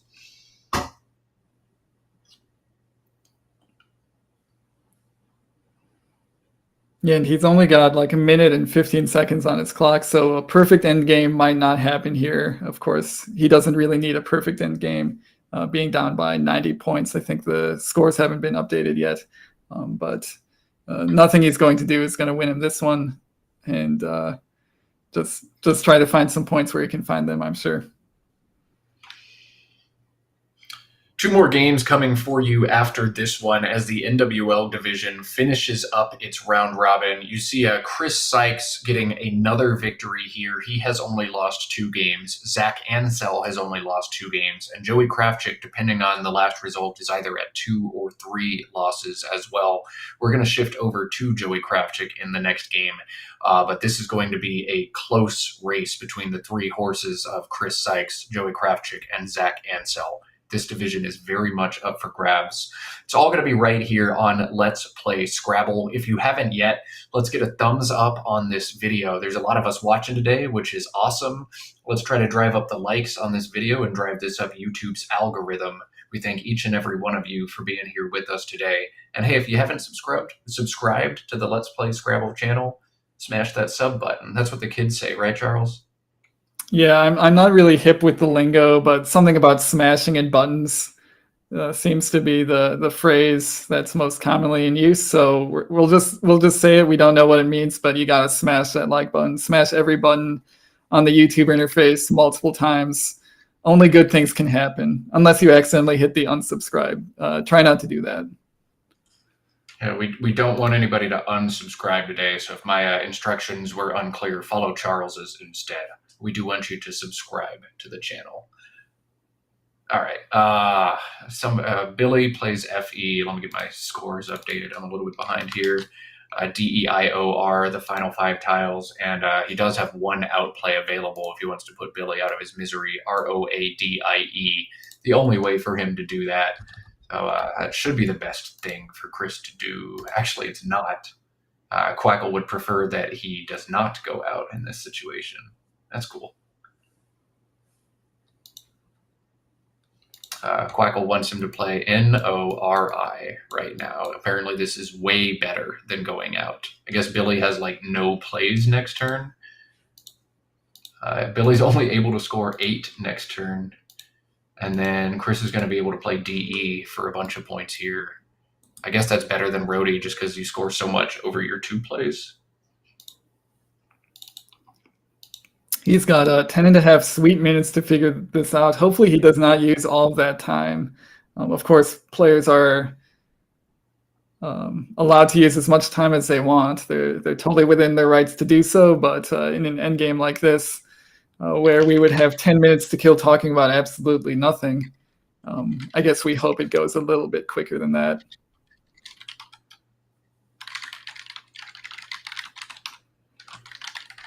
I do like the little bit of geometry that's going on this board. You see it very rarely in expert level games. The 2-letter ladder extending from the G of Gowns, a rare occurrence. You see 3-letter ladders all the time, even in expert games, but this little 2-letter ladder shows that some very weird, intricate decisions were being made. So it's kind of a neat little artifact that you don't see very often. I guess you can even take it one step further there. I like that. Yes, very unusual board geography here as we dodge the triple word square at all costs. But let's go ahead and build up this way. That's super strange. All right, so DO, what Chris opts to play here.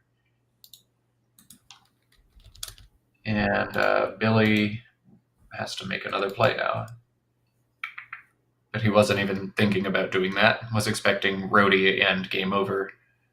He'll play Lion at the bottom.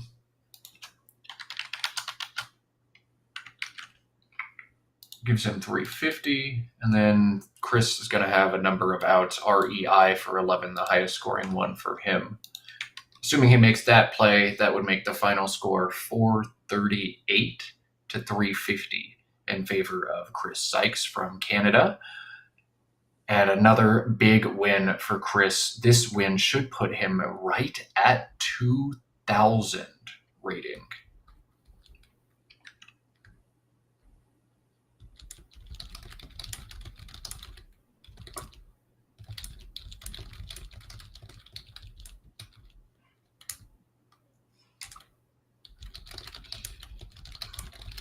As we let the players figure this out, Billy can't be disappointed. In the last 2 games he's been on stream, he still averaged 501 points. So I can't take that away from him. But a big win for Chris Sykes. We're going to figure out our next game. It's coming from the NWL division. It will either be Chris Sykes and Zach Ansell or potentially Joey Kravchuk and Andy Hong. In either case, those are four of the very top players in this field. And then Chris Sykes and Joey Kravchuk will play in the final round of the round robin in the final game today. We're definitely bringing you that one. But big games in the NWL division coming up for sure. We will notify the chat of exactly which one we will bring you just as soon as we have that information. But we're going to let these players stretch their legs. We're going to do the same. You should probably also do the same. Let's avoid DVTs. Matt Canik and Charles Reinke will be right back with more Scrabble.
And here we are, folks, with what is going to be the most important game from the NWL division so far this tournament. Let's kick over to the standings. Charles and I can break down just how important this round and the subsequent round are going to be.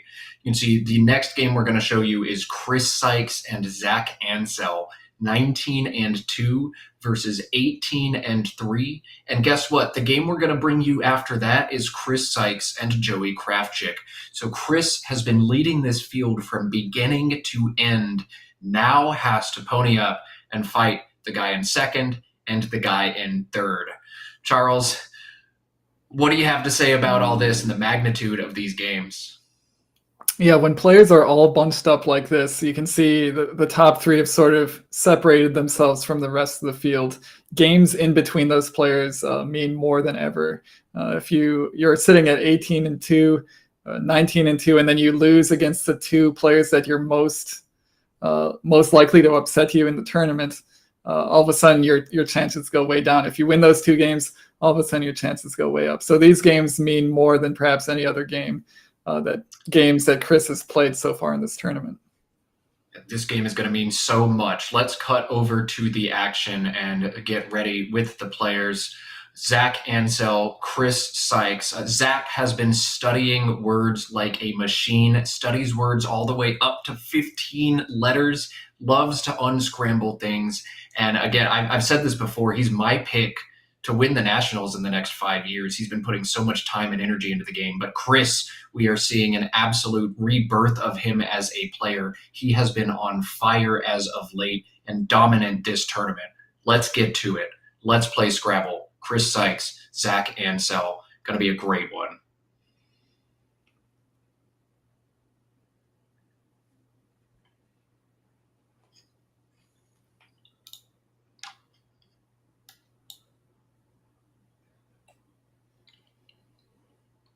C, the first tile for Chris. We'll see how quickly he can get him on the rack. C-O-R. A blank on the first turn once again for Chris. And definitely a bingo rack for Chris. A-C-E-O-R-R blank. And I think he's opting to play coarser here. Chris should slow down. You do not want to make the blank an S and put it on the star, no less. So Chris is just going to try to find a different bingo. I do like that he's trying to make this play quickly. But slow down just a bit. You don't want to expose an S if you can expose any other tile.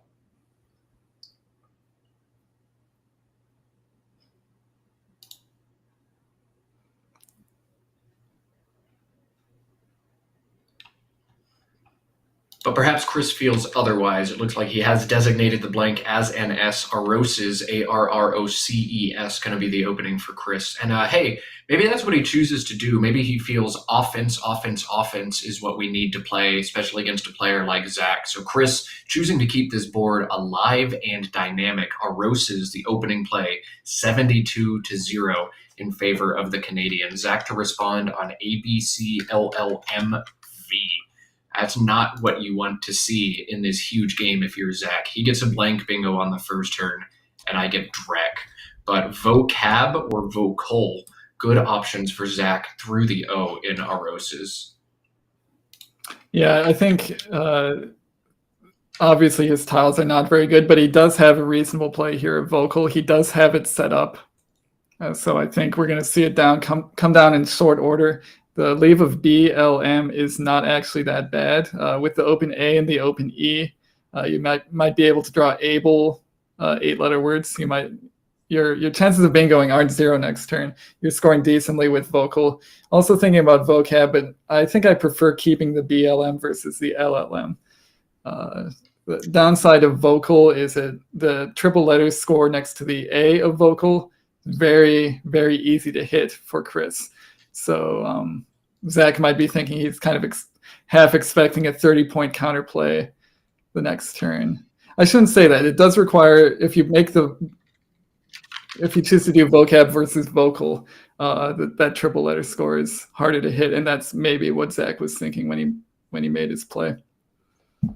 Yeah, splitting hairs between vocal and vocab. You pick either one of those plays and justify it and be fine. Vocab, the choice for Zach, puts the score at 24-72, and Chris has drawn a second consecutive bingo. Periwig is valid and plays down to the S in Aroses. That'd be another killer score. I don't know why Chris hasn't played it yet. Do you think it's possible he doesn't see it? Oh, I think he's playing it for 68 here instead of 80. Perhaps maybe he thinks it doesn't take an S, or he just really doesn't want to expose the triple triple. But this is a 12-point sacrifice from Chris. You think this is just an oversight, Charles? It could be with the blank S. Honestly, I've done that before. I've missed better bingo spots because I'm not fully aware of the blank. I think playing it as an 8 with periwigs is considerably better. 12 more points, plus putting the P in the triple triple line. Not that big of a deal. You might get hit with zaps occasionally, or some other play like that. But it's rare that you actually get a triple triple played on you with the P in the 7th spot. So I think this is just a little bit of an overreaction to the fact that he's taking a pretty big lead here and wants to make sure that Zach can't make it up all in one turn. So it's still a good find. Not a common word, a very nice find from Chris, but probably played in the wrong spot, I would say. Yeah, I'm pretty sure this was not a strategic decision, but just a little derp. And even these top players with their incredible word knowledge, they make mistakes from time to time. I think that's all that was. But Periwig gives Chris 140 points to Zach's 24, and LLMOTQU, the rack for Zach, leaves him few options on this turn. I think we're going to see a play through the I in Periwig, whether that's quill or quilt. But maybe we'll see Zach try to hold on to the Q, play something like MOLL, keep that QU combination together for a big score next turn. What do you think, Charles? Play the Q or hold the Q here? It is a bit tempting here to keep the Q with the nice double line through the eye of Periwig, plus the exposed E's. That might make it more likely to bingo, but again, as we've said before, keeping the Q for situations like that is usually not the right idea. Usually you want to play the Q. If you've got a Q play for 28, I think you just take it and keep sort of the more conventional leave. It's actually probably more likely to work out for you. I like, because quill takes both the front S or the back S, and if the front S gets played, it then takes a back A, squilla. This is okay for Zach. It's going to keep this board good and alive. He needs to do that facing a big deficit like this. Quilt, maybe I don't feel so good about because it limits access to the top half of the board, but because squill is good, I like this play quite a bit from Zach. He's doing his best here.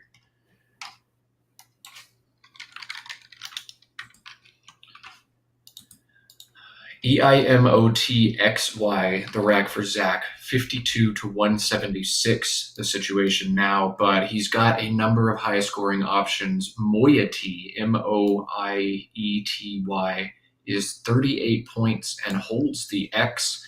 The X looks to be rather powerful on this board. It's already got this spot, potential for a mammoth score here, and Moiety will set up even more opportunities to cash it in.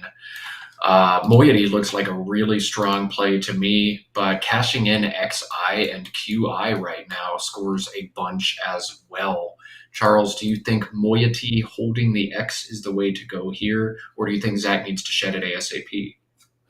So the X isn't in the same category as the Q, where you need to get rid of it immediately. It's something that you can hold on to for a few turns to see if something better materializes. There is, as you mentioned, Matt, that purpose-built X spot under eroses. It does require the I for XI, but there's some utility in just keeping the X and hoping for a score next turn.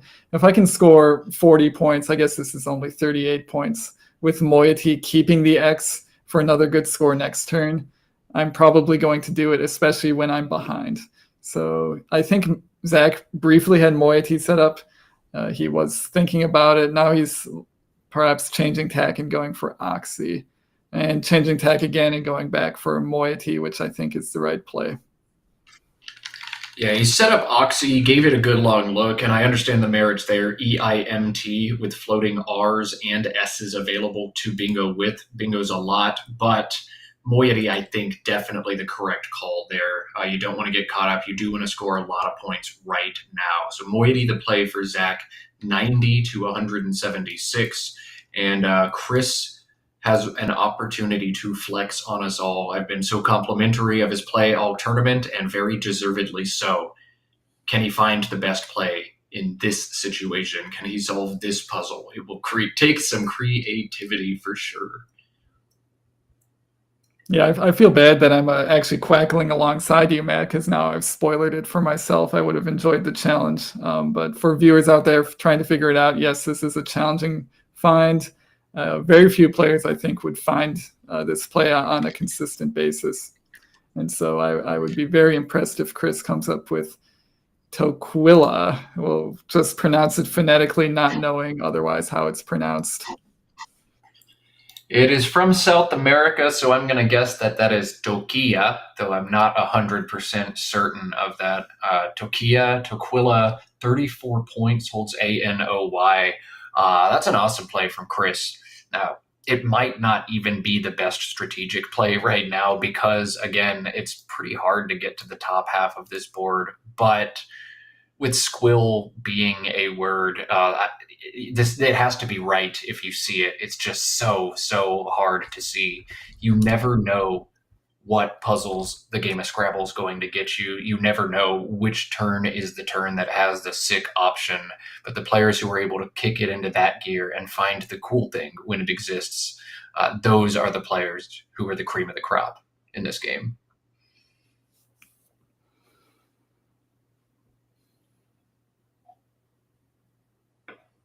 So barring a find of Toquilla, I guess Chris, if Chris doesn't find that, he might be also looking to play to the Y of moiety, just to not only disrupt the Y of moiety in the triple line, but also maybe that hotspot through the T with the triple letter score.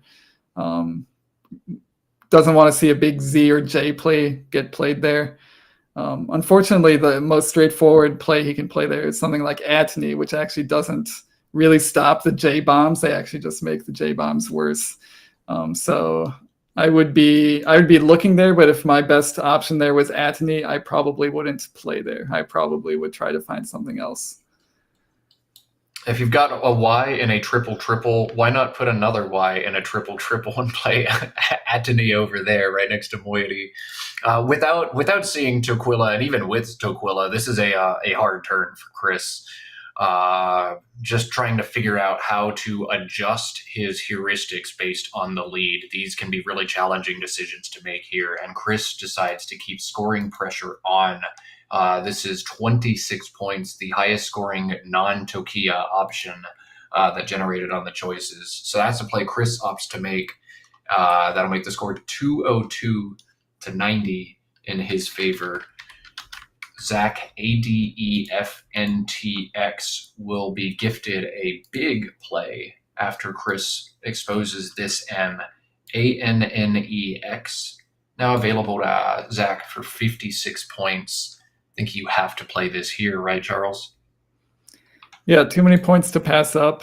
If you see the word, it feels like you're almost scoring a bingo type score. 56 isn't quite a bingo score, but it's pretty close. Without all the hassle of actually playing a bingo, like grooming your rack, getting the perfect letters, and playing a bingo.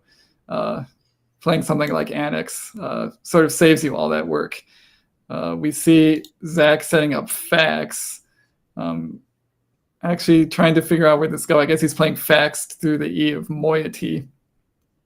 I was thinking maybe to the left of vocab, but that creates a word that we're not allowed to play. So forget that one. But Faxed is actually another decent option to keep slightly better than Annex. It keeps ENT, good bingo letters, while also scoring pretty well with 40 points. But still, the 56 points I think is worth taking here. Yeah, ENT is a fantastic leave, and Zach would like to bingo ASAP to get back into this game, but 56 is the same score as some very sad bingos you can have.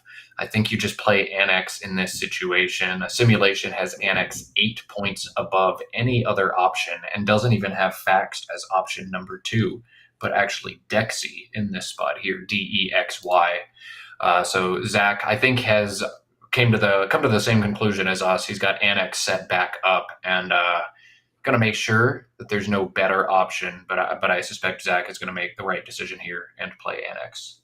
Yeah, I think so. Annex looks right. Dexy seems clearly wrong to me just because it gives back so much on top with overlaps. Like the probability of giving back a 40-point overlap is just way too high. Something like Annex doesn't have that downside. It really doesn't give back a whole lot. Scores a lot of points. DFT, not the worst leave ever, so I think this is clearly the right play. This is I was curious to see what Chris would do in this situation. Jaeger scores extremely well, 42. I was curious if he would decide to play a little bit more defense in this situation and try to, in some way, obstruct the Y, maybe even play yoga. One thing players very slowly start to learn in competitive Scrabble is at what point do I start playing defense and how much defense do I play. But I think yoga would have actually been a mistake in this situation. You don't want to leave the triple open, but Jaeger's such a strong play. I think yoga was a bit of a trap there. And Chris doesn't even think about it, just pulls the trigger. So I was curious how he'd navigate that one, and I think he did a decent job. Yeah, I think, again, as you get better at Scrabble, you start to realize which things are worth blocking and which things aren't worth blocking. And perhaps the triple through the Y is not worth sacrificing a lot of points to block. There are certain things that are worth sacrificing points to block, but you sort of develop that intuition over time, sort of as you get burned and not burned by certain letters in certain positions. And I think Chris rightly decides that the points from Jaeger way offset the fact that you can kind of block a marginal spot by playing yoga. Zach with an important decision to make here. 2 candidate plays. He's already spotted both. Unfed and XU is 36 points and holds NT. Funny to the Y holds DET and is 33 points. I think one of these plays is quite a bit stronger than the other. I feel like Unfed probably is a better move because there's so many E's still in this bag. DET, if I pick up another T, I don't feel great about that. And I'd look to be playing one of my E's off. Zach, with exactly the same instinct I've had, he's opting for Unfed here. Do you have a preference between those, Charles? Yeah, I think your analysis is spot on. There's a lot of E's in the pool, so you don't need to get obsessed with keeping one. Also, perhaps your most likely bingo line that's not the S in Eroses is the E in Eroses, so you might not necessarily need another E. So I like that idea from Zach. And again, we see Chris playing very quickly, giving us almost no time to do an analysis of this position. He's a real speed demon so far in this one. Yeah, Speed Demon is correct, but I think possibly a missed opportunity. GMOT is a horrific leave. YOGH is a small point sacrifice here, 33 instead of 37, but holds AMOT, which to me feels far more palatable as a leave. So I think Chris might have rushed that turn just a bit. In any case, Ahoy, the play Chris makes, an IDNSTT, or ADINSTT, the rack for Zach. He will finally be bingoing this game. And again, 2 good options for Zach. He has to pick one. Distant and Squill or Instated through this E in Eroses. And Zach, I think, is doing the right thing here. This line, you must have an S to hit. These lines are a little bit more flexible. So I think you take the one that's hard to hit now and wait for the second one. Distant, 75 points for Zach, brings him close, 257 to 281. And with Chris's bad rack, BDGMNOT, a good draw from Zach could make this one spicy. Yeah, this is turning out to be, after 2 quick bingos from Chris, turning out to be a pretty good game. Chris is probably going to benefit from the spot next to Annex, on top of Annex, that he sort of improved. He improved the quality of the spot by playing Ahoy. And at the time I was thinking, he might regret that decision, but it actually works out in his favor. Boom is now worth more points than it was before, and it's definitely worth playing despite the sort of clunky DGNT leave. And so I think Chris quickly identifying what seems to be his best play in this position.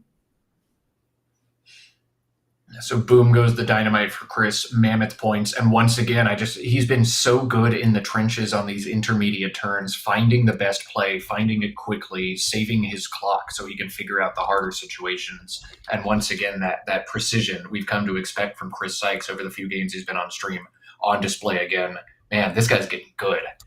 HIOSSUU, the rack for Zach. I tried to manifest a good post-bingo draw, get us a good tight game. This is not what he was looking for, but there's still enough life on this board. He's got an S that Chris seems to be blind to, as well as an E to bingo with. And in the absence of good plays, you at least want to do what you can to shape the board in a way that makes sense for your rack. I think potentially SUITORS could be a really cool play, creating this line, leaving this line, and giving Zach a way to catch back up. But that plays off both of his S's, which are going to be the easiest tile for him to bingo with. Zach has lined up sushi, which is a word you almost never get to play. That plays next to Jaeger for 30 points right now as well. What do you think, Charles? Do you need to try to make some kind of board opening play, or is sushi and hold your breath a good option here? Yeah, this is a tough position. I would be very hesitant to play off both S's this turn if I'm Zach. I mean, we're looking at the board. The S isn't doing so much specifically in terms of hooks other than Jaeger's. It's not really helping you bingo, except as its general utility as a bingo tile. It's not really helping you hook onto this board. So something like sushi playing off both S's feels a little bit weird to me. Then again, you are scoring a pretty decent score. It's at you're 60 points down. You don't necessarily need a bingo to come back in this one, but I think a bingo would be very helpful. So I might be trying to keep slightly more bingo prone stuff. Yeah, you don't necessarily need a bingo to get back into this game is something I think players don't think about enough, but it's possible your opponent has a rack like Chris just had, DDGNNTZ. It's possible that Chris is scoring very little for the next few turns, and you can just claw your way back into this game. So that's what we see here, and I think we've got an overdraw from Zach after sushi. This could be very costly with an unseen blank. I don't know what's just happened. I doubt our director was able to get wind of what happened, but it looks like Zach with an overdraw. And depending on if he drew 7 after sushi or just 6, Chris will either get to look at 3 or 4 tiles and then put 1 or 2 back in the bag. No idea what just happened there, but I hope it wasn't too costly for Zach, as overdraws the most preventable mistake in the game, and yet the one that I seem to make more than almost any other mistake. Ow. Oh, thanks for the hint, Zach. It's very, very nice for us to know what actually happened. Overdraw, turned over EEI, put back I. All right, well, I don't have to wonder anymore. Zach has been the MVP of the stream. He had a challenge situation earlier in the game and again gave us a note, put it right there in front of the camera and let us know exactly his thinking. So Zach, the true MVP. Overdraw, EEI, and the I put back in the bag. Terrible rack for Zach, but that could have certainly been worse. Look at the unseen pool in this situation. Oh, I'm not quite caught up. AEEEFOU. Unseen pool is still ridiculous, but not as strange as I thought. EF the play here for Zach. He's only down 18. And Chris's bad rack, DGILNNT, makes this interesting, but blitzed from Chris. Fantastic. 36 points on a position where Chris didn't otherwise have more than 17. You waste no time, and it comes down. Well done, Chris. Yeah, sort of an underrated aspect of the ZED play was the potential for further extensions, and Chris gets to it before Zach does and benefits. So nicely done by Chris. And Chris has reached in and found the blank. That is going to be huge in this game, but also still no vowels on his rack. Whoa. Yeah, he spent a couple turns here with either 0 or one vowel to work with, and has managed to continue to play through it. Meanwhile, Zach's looking at a ton of vowels, is almost certainly looking at just a straight up vowel dump of trying to get rid of 3 of these vowels and hopefully hit a bingo soon. I think at this point, with scoring spots drying up, it might start getting and with no good scoring plays available here. It's starting to feel like Zach actually does need to get the bingo to have a chance in this game. I'm not seeing a way to get ahead in this game without doing that. I think the most optimal situation for Zach would be to try to weasel in some word here and set up this bingo line, but also this bingo line in a board forking maneuver. That would make Chris nervous, but I don't even see a 4 that he can play. His rack is so terrible, and I was going to bring this up as another cool option. Just breathe some life into the board, set up opportunities to front hook this word. The problem is there's only one spot now on the board. It's this and nothing else. It's so unlikely that you're ever going to hit this line, but you've got to try to do something. Zach does a good job scoring some points, uncluttering his rack of these vowels. And hey, there's an opportunity for him to make that same board forking play next turn, even after outer. So he's got to do something. That makes sense to me. Yeah, a creative play, a nice setup of his S for Souter.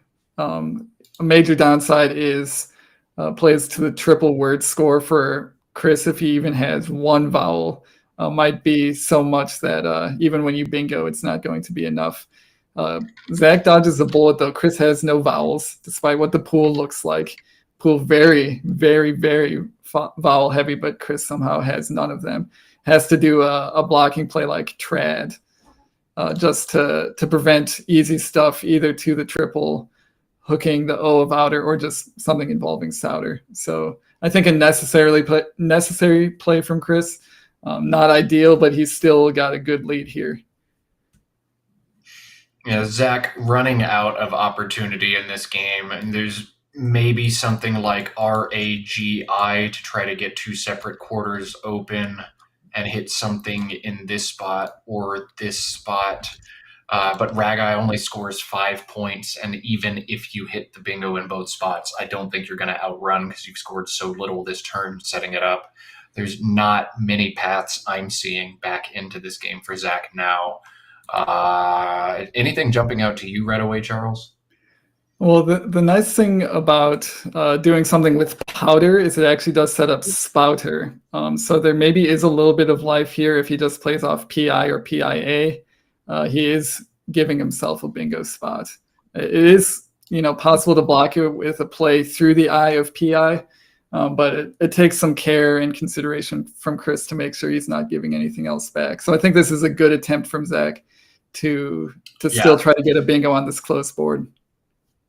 Yeah, this is awesome. Awesome attempt from Zach. And while it backfires in this instance, Chris happens to have Kennel and a blank, and Kennels and Spouters plays.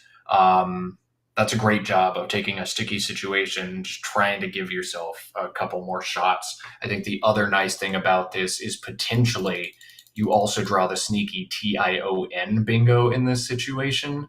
Chris is going to block this, but he might not see this. You might hit him with an out bingo by surprise. Really cool idea there by Zach, trying everything he can in this game, but just hasn't drawn the material to get it done. Yeah, definitely a tale of vowels here for both players. Zach struggling with too many vowels on multiple turns. Chris exactly the opposite, but with Chris in the lead for this entire exchange, maybe doesn't mind quite as much as long as he's able to continue scoring enough and blocking enough. And now he's drawn Kennels. It worked out for him despite a long series of clunky racks. So I'm sure he's happy with that. And it looks like he's catching up on some tracking here. He's probably looking at the remaining pool and just wondering how did it get this way? We're looking at 8 vowels, 2 consonants, Zach wouldn't have played PI if he didn't have like decent stuff. He wouldn't have played his only consonant just for the fun of it. So he's probably figuring that Zach is sitting on the 2 remaining consonants and 5 vowels. Very unlikely to bingo. I think even maybe impossible to bingo with what's left in the pool.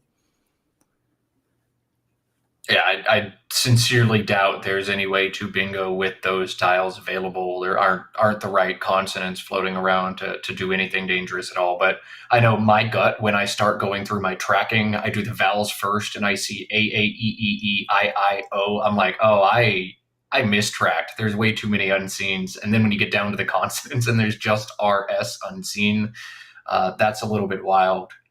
But Chris is going to double check his tracking. And then the other thing he needs to make sure of is if he plays kennels, he doesn't give back any absolutely nightmarish situation where Zach can bingo out for 100 and catch Chris with tiles on his rack. But there are no high scoring tiles for Chris to even get stuck with. He's in a huge advantage in this situation and can do nearly anything.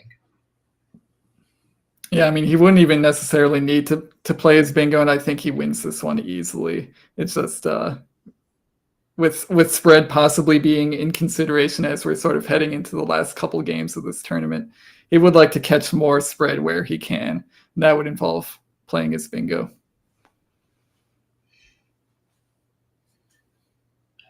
I think a lot of players walk away from this game and shrug their shoulders. Hey, when a player like Chris Sykes is going to bingo on the first 2 turns, going to draw both blanks, you're just going to lose, right? Like a lot of people will come to that conclusion. But Zach, I feel like, did a good job of giving himself a fighting chance until the end, trying to keep this board alive, trying to, give himself any kind of shot.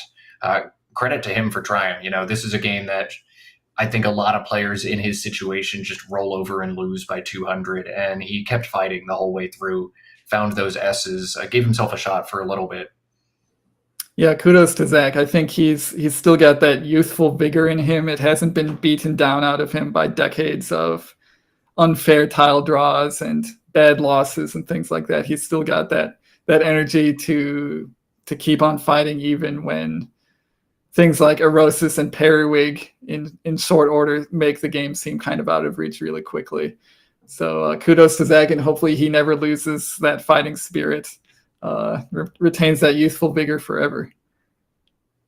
And just because he loses this game does not mean this tournament is over. Chris has to go play Joey next, and then I'm sure Zach is going to get a couple stabs at Chris tomorrow as the round robin ends and we move into Swiss pairing. So he's going to fall 2 games behind, but he's got a massive spread. He's not going to lose this one by much, despite how terribly he's drawn. Zach is not done in this tournament. He's just going to need to beat Chris once or twice tomorrow. This is not it for Zach Ansell.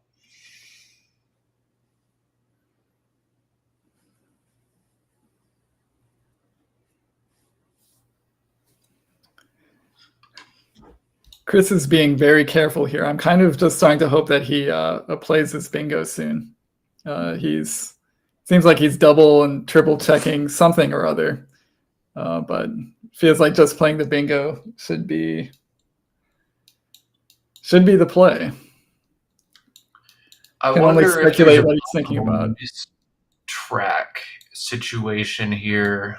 Maybe he thinks there's like an OTIER or ONINR type bingo that fits on top. That would be an absolutely devastating score.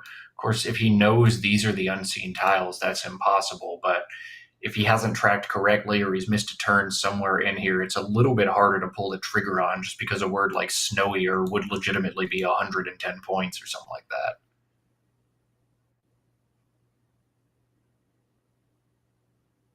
But here it comes.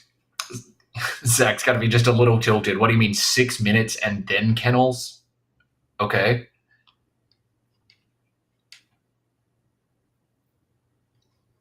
Yeah, I wonder if he was thinking about spouter. Spouter is a little bit weird because it's related to the word sprouter, which is not a word. So sprouter, no good, but spouter is. Chris might have just been double checking his thinking on that one.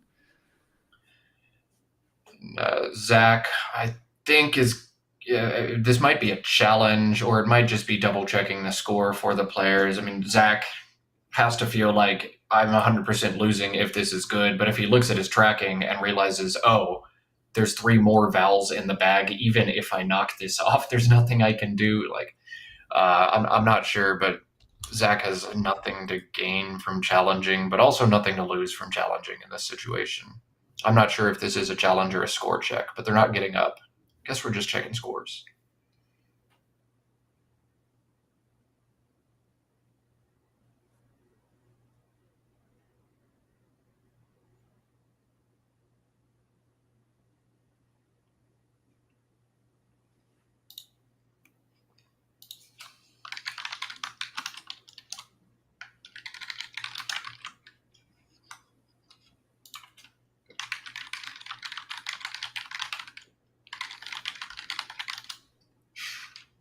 All right, so it looks like it's not a hold, or maybe it's on hold, but at least the challenge hasn't happened yet. Chris is going to reach in and grab the last 3 tiles out of the bag, and that's going to be it for this one.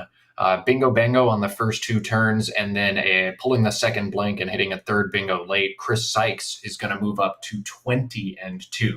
If the last game didn't put his rating over 2,000 for the first time, this one definitely will. Congrats on breaking 2,000, Chris. Well deserved.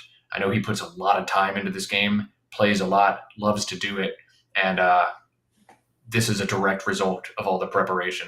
Hats off, Chris. Congrats. Yeah, definitely. As we were saying earlier before this game started, you don't just go 19-2 in this field by accident. This field is too strong, too many good players for 19-2 to just happen because it happens.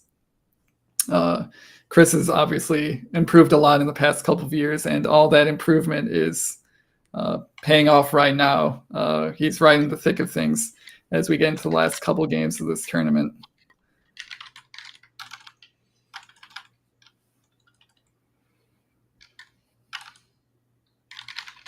So Zach does have some decent scores here. He could play Ariosai to the right of Glitz for 27 points, getting rid of most of his clunky stuff.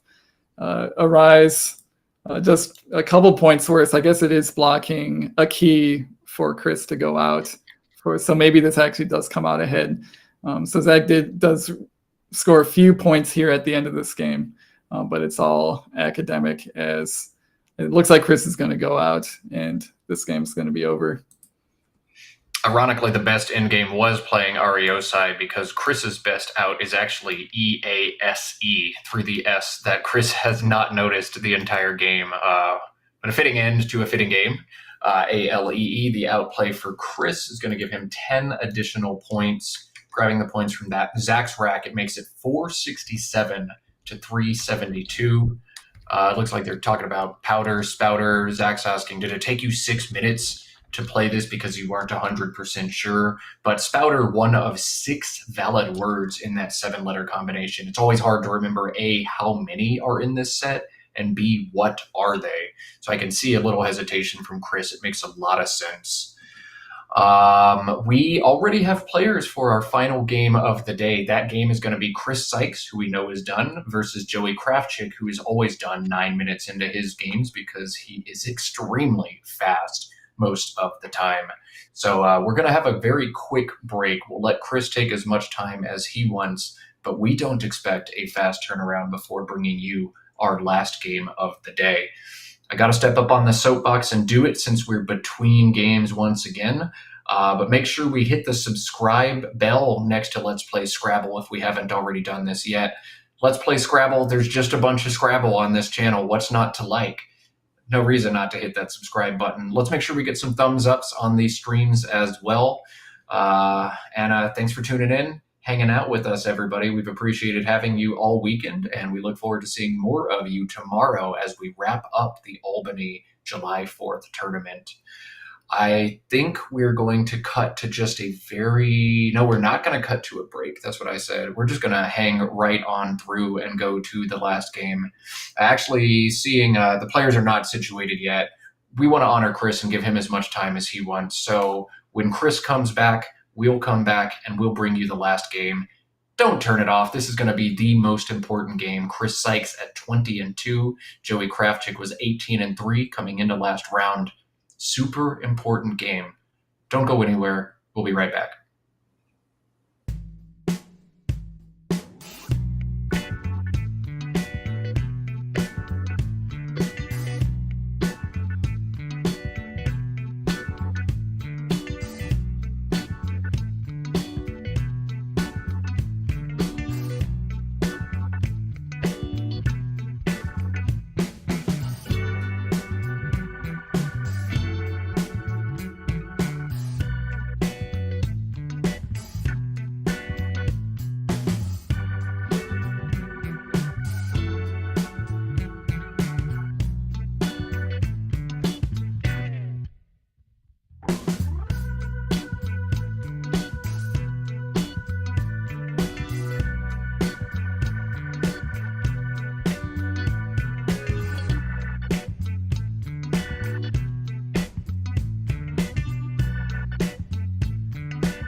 All right, folks, the moment we've all been waiting for, the pivotal match in the NWL round robin between first place and second place. Matt Canik and Charles Reinke bringing you all the coverage, but let's take a look at the NWL standings and see just how important this game is going to be.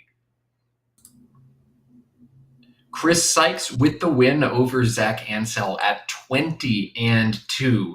Joey Krafchick higher spread at 19-3, and these two are about to play each other. A win for Joey would put him in first place in this tournament for the first time since round 7.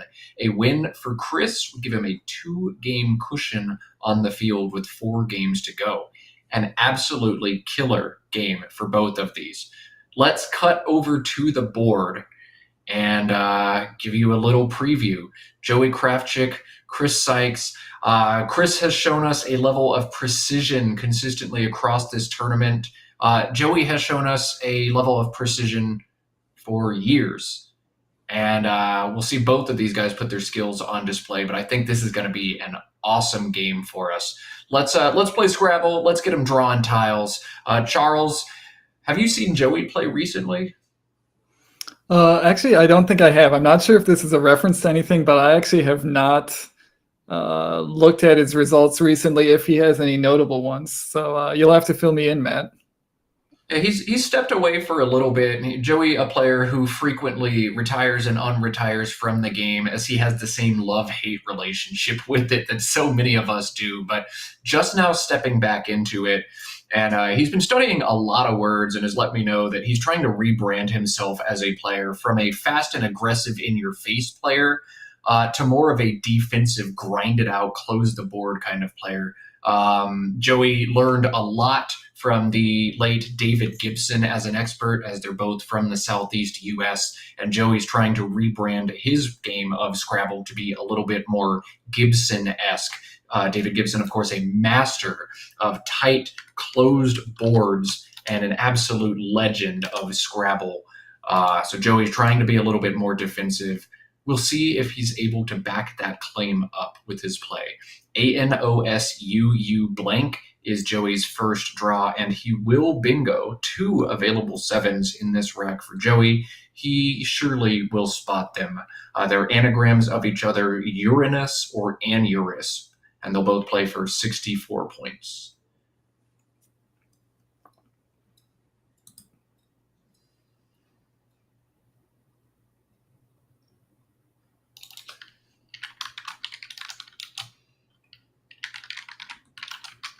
So we see Joey going for Anurus here and the vaunted vertical opening. I'm not sure if this is Dave Gibsonism or not, but it is a little bit non-standard. And it looks like he might have been placed on hold. He has not drawn tiles yet. So big hold from Chris. Joey now allowed to go in the bag and get provisional tiles. But I think this might be a hold as Chris stares down this play. Doesn't seem to be shuffling. I think he's doing a quick word knowledge check. And I messed this up a lot, where somebody plays one word from a set of 2. When I'm going through on Aerolith and I see that number 2, the set comes to me. But when I see just one of the words, if my brain doesn't immediately associate it as one part of a pair, the word starts to look very foreign to me. But it looks like Chris, I think, is accepting the play, recording the score, gave a little verbal cue and a nod. I think the play has been accepted. So AGHINRZ, the rack for Chris to respond, down 64-0, but points on the board. The Z is going to give him a number of scoring opportunities. Zingaro plays to the O in Anurus. Hazings, HAZINGS, plays to the S for 40 points as well. GHAZIS also playing to that S for 38. He's got a good number of scoring plays here. Charles, is there one that stands out to you above the others? When I'm making a big Z play, first thing I'm looking at is, okay, I'm scoring well with the Z, but am I giving back anything else with the Z? Am I giving back like an easy 40-point counterplay, easy 30-point underlaps, things like that? So something like Hazings looks pretty good on the surface, but actually exposes a lot of danger on the double word scores, like underneath hazings. It's just if your opponent has an A, all of a sudden they're scoring like 30 points with no effort whatsoever. Something like Ghazi's is a little bit better, puts the Z in an awkward spot for scoring purposes. So I would be probably inclined to play Ghazi's here, keeping NR. Quackle is a gift to us all. Quackle, the Scrabble engine that we've been using for a decade and a half at the top level play, but Quackle likes ZA right there, which is hilarious. That is never actually the correct play, I think, but I love that that's what hopped to the top of a sim. So Zingara, another version of Zingaro, and I think this gives Chris what he wants, floaters aplenty. I think Chris wants to keep the board open against Joey, who's shown this willingness to go into the trenches. Chris, I think his weakness right now is figuring out how to navigate those tight boards, and this does what he wants going forward. Keep things open, gives him the opportunities to know the bingos or to play the bingos that he's so good at. CGIJOOY, the rack for Joey. And I gotta get everything updated before I tell you what he can do. Charles, has something shot out to you? With the J and the O and the Y, the C and the G all together, I'm looking here to play as many of those off as I can. And Joey does have a few options here. You can play co-join to the end of Zingara, or you could play joying through the end of Zingara. I feel joying feels a little bit better to me. The CO leave is about as nice as you're going to get out of that set of letters.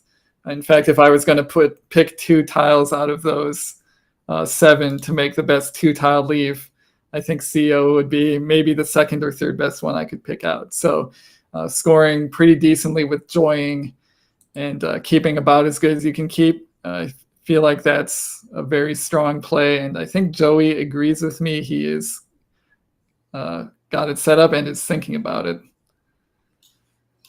What an abysmal way to put it. Of all the 2-letter combinations I can keep on this rack, I think CO is like one of the best ones. That's a testament to how awkward this rack is and how it's going to lead to trouble for Joey, not this turn, but likely next turn as well.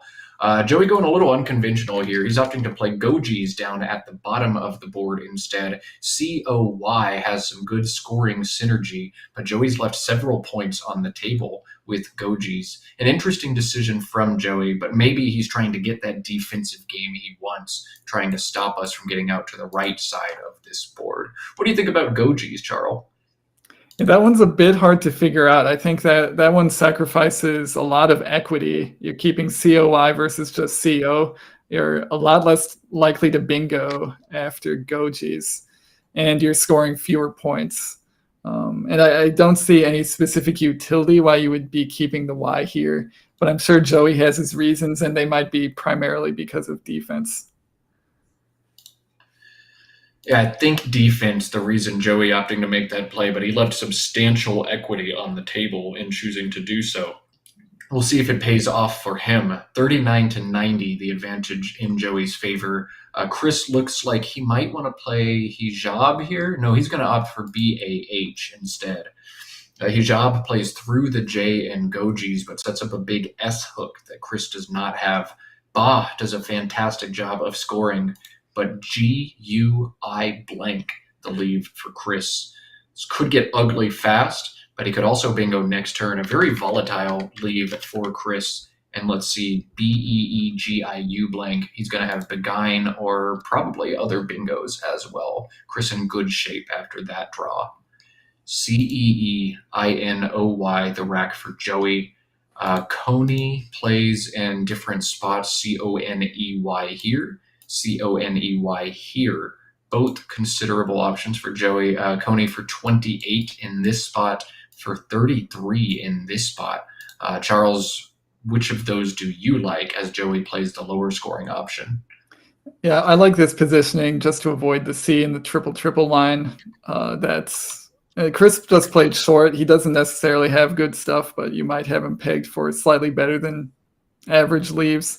So if you can avoid putting the C out there in space, CER, CED, CES bingo is somewhat likely and would be very damaging. So keeping the N on the sleeve, it also makes it an improvement. So I think overall, for a few different reasons, this play is better. Yeah, I agree. I think this position of Coney, especially as Joey tries to commit to a closed game, this continues to let him do that. And possible inferences after BAH, I think that makes it even stronger for Joey to do this. BEEGIU blank was the pull for Chris, and his bingos have all been blocked by Joey's play, so no opportunity here for Chris to play a bingo. He'll need to figure out what to do here. He can play a lot of offense, JUBE, throw this board open with the great rack, but that seems very, very aggressive to do. ZEBU, it's another way to open the board, but again, very aggressive. So I wonder if we see Chris instead opt to be bougie, BOUGIE, plays through this O here. Charles, do you think one of those options is what we get here? Do you think we might see an exchange, a small play of JEU, or something else entirely? Yeah, this is an awkward situation for Chris. He does not have scoring options that will sort of let him continue to build towards a bingo while scoring. He's also only got two consonants, the B and the G, which aren't very friendly together. They're also not very friendly on this board. A lot of things conspiring to make it very hard to make a good play on this turn. I would be tempted by something like Jube, just because Joey's sort of shown this intent to be closed, so I'll show the intent to be open. I think that this is another relatively decent option because it does score. It keeps the blank, so you're not doomed next turn if you draw some consonants, and gets rid of sort of some of the clunk that you have. But you can see the draw did not work out for him. So rough start for Chris here. EIU blank is going to bingo a lot for you when you pick up the consonants, but when you do miss, it's going to be a painful, low-scoring miss, and Chris has missed in very painful fashion, doubling up on his I's and picking up a W. He might have to exchange next turn. That's how bad that pull was for him. Though the play of bougie would have given back levying to Joey, who now faces instead a tough decision out of a rack with 3 E's on it, EEEILNV. This play is very standard from Joey. You've got 3 E's, play off 2 of them and score as much as possible. It's not as dangerous as it looks to the casual viewer, as a G has no back hooks, so not exposing anything dangerous there. Joey's safe to play V on the bottom. I think this is a play that is 100% correct from Joey. Yeah, I don't think there's really any other options from Joey's POV. So good play by Joey. And then I think Chris also was didn't have a lot going on for him on that turn. Although, I guess, am I remembering his rack correctly? Could he have played wiry to the Y of Coney? You were misremembering his rack. It was EEIIUW blank. Oh, so no R. Okay, so yeah, nothing really going on that rack then. So Chris throwing back 6, keeping just the blank. I think more players would have opted to hold an E there, but it is a very marginal decision on that one, kind of back and forwards on it. Perhaps seeing only 4 E's played, he wanted to throw one back. Perhaps just sick of dealing with vowels in general, he wanted to throw one back. But exchange 6 from Chris, and he's found much better tiles in the bag, AILSTU blank. But the turn is Joey's, who holds EILNOOP. And Joey's got to figure out how much he wants to commit to this defensive game. PLOYE is a perfectly reasonable play, but if he wants to tighten things up, IGLOO is a wonderful way for him to do that. Right on cue, Joey commits to the defense, obstructs the C, mucks up this board, and scores 23 points out of just ILOO. Igloo, I think a really fun play from Joey, one that I like to see from him. Yeah, it definitely makes sense thematically if we take him at his word that he's trying to be more of a defensive-minded player. Blocks the C, leaving really only the floaters and aneurys to bingo through. A very tough ask. Those aren't those aren't good letters. The U and the O aren't especially good for bingoing through. And there's not a lot of space around those letters. You have to really make a tight fit to get a bingo down there. So Joey's sort of executing his plan to perfection. Luckily for Chris, he's got the blank. He's got some flexibility to get down a bingo. So we do expect something from him on this turn. It's not going to be high scoring, but it's going to get him back in this game. This is an extremely important turn for Chris. The merit of a play like Igloo is even if Chris does have a great rack, the bingos are low scoring and they give a ton back in opportunity or real estate for the opponent. So Chris has several playable bingos here, but the highest scoring option after Joey's blocking play of Igloo is just 61. And that is out sales, which strings an S in a triple line. Chris does not want to make that play. He has nuptials in UPTIALS. Again, same issue. So Chris is going to need to find a bingo that doesn't expose a triple. There are two that do that.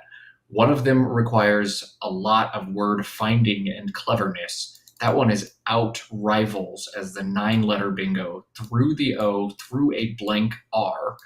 The other one is solatium, SOLATIUM, and that sets up a gut check for both of these players as they're going to need to figure out if that word takes an S or not.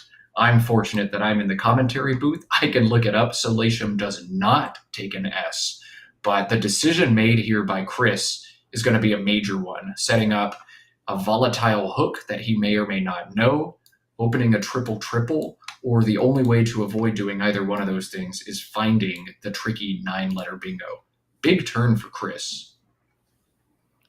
Yeah, definitely. It's a little bit difficult to see out rivals given that the R is a blank and you don't want to take too much time on this turn for what seems to be sort of a marginal improvement, although we know that out rivals does perform better on some metrics than the other bingos available.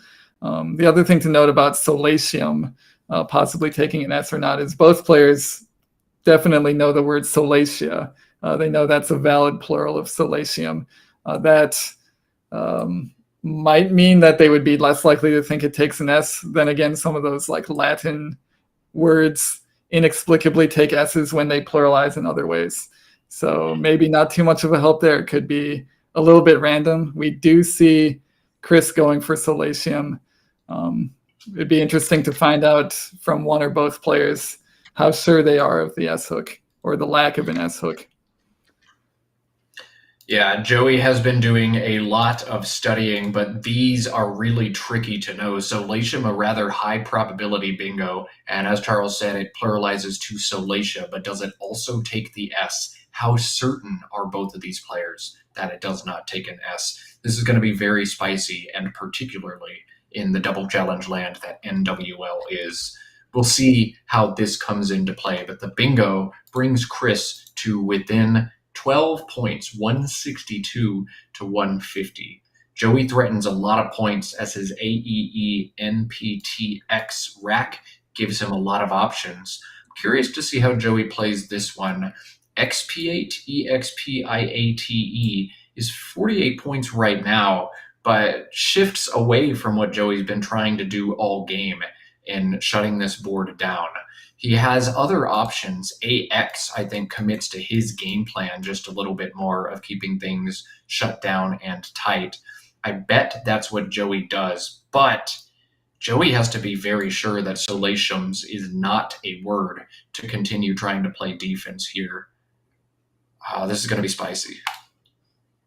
Yeah, this is sort of a pivotal turn for Joey if he decides to continue the path that he started right at the beginning of the game. I should say at the second or third turn of the game, versus just blowing it wide open and letting, luck take more of a part, perhaps. I see Mack Meller makes a good point in the chat. Solarium and solatium are both words. They both turn into solaria and solatia, but solarium actually does take an S. So that is another confounding factor. If either player is aware of that, or peripherally aware of it, it might add another layer of confusion as to whether Solatium takes an S. So it kind of goes back to earlier advice I gave, where you would really rather not play a word where you're not sure of the hooks. And we can't say for sure that either player is unsure of this hook. Maybe we're underestimating them. But for me, I would not want to play Solatium because I would just be in doubt for the rest of the game as to whether it takes an S or not. I would look for something where I knew the hooks to the word I was playing.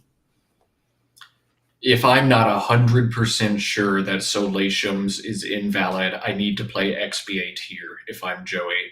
And I think he's making that decision right now as well. AX commits to the tight board, but the tight board only works if you know that you have the tight grip on the board that you actually have. So Joey, I presume, is ready to pull the trigger on challenging Solatium's in most instances here. I love that he continues to commit to the game plan.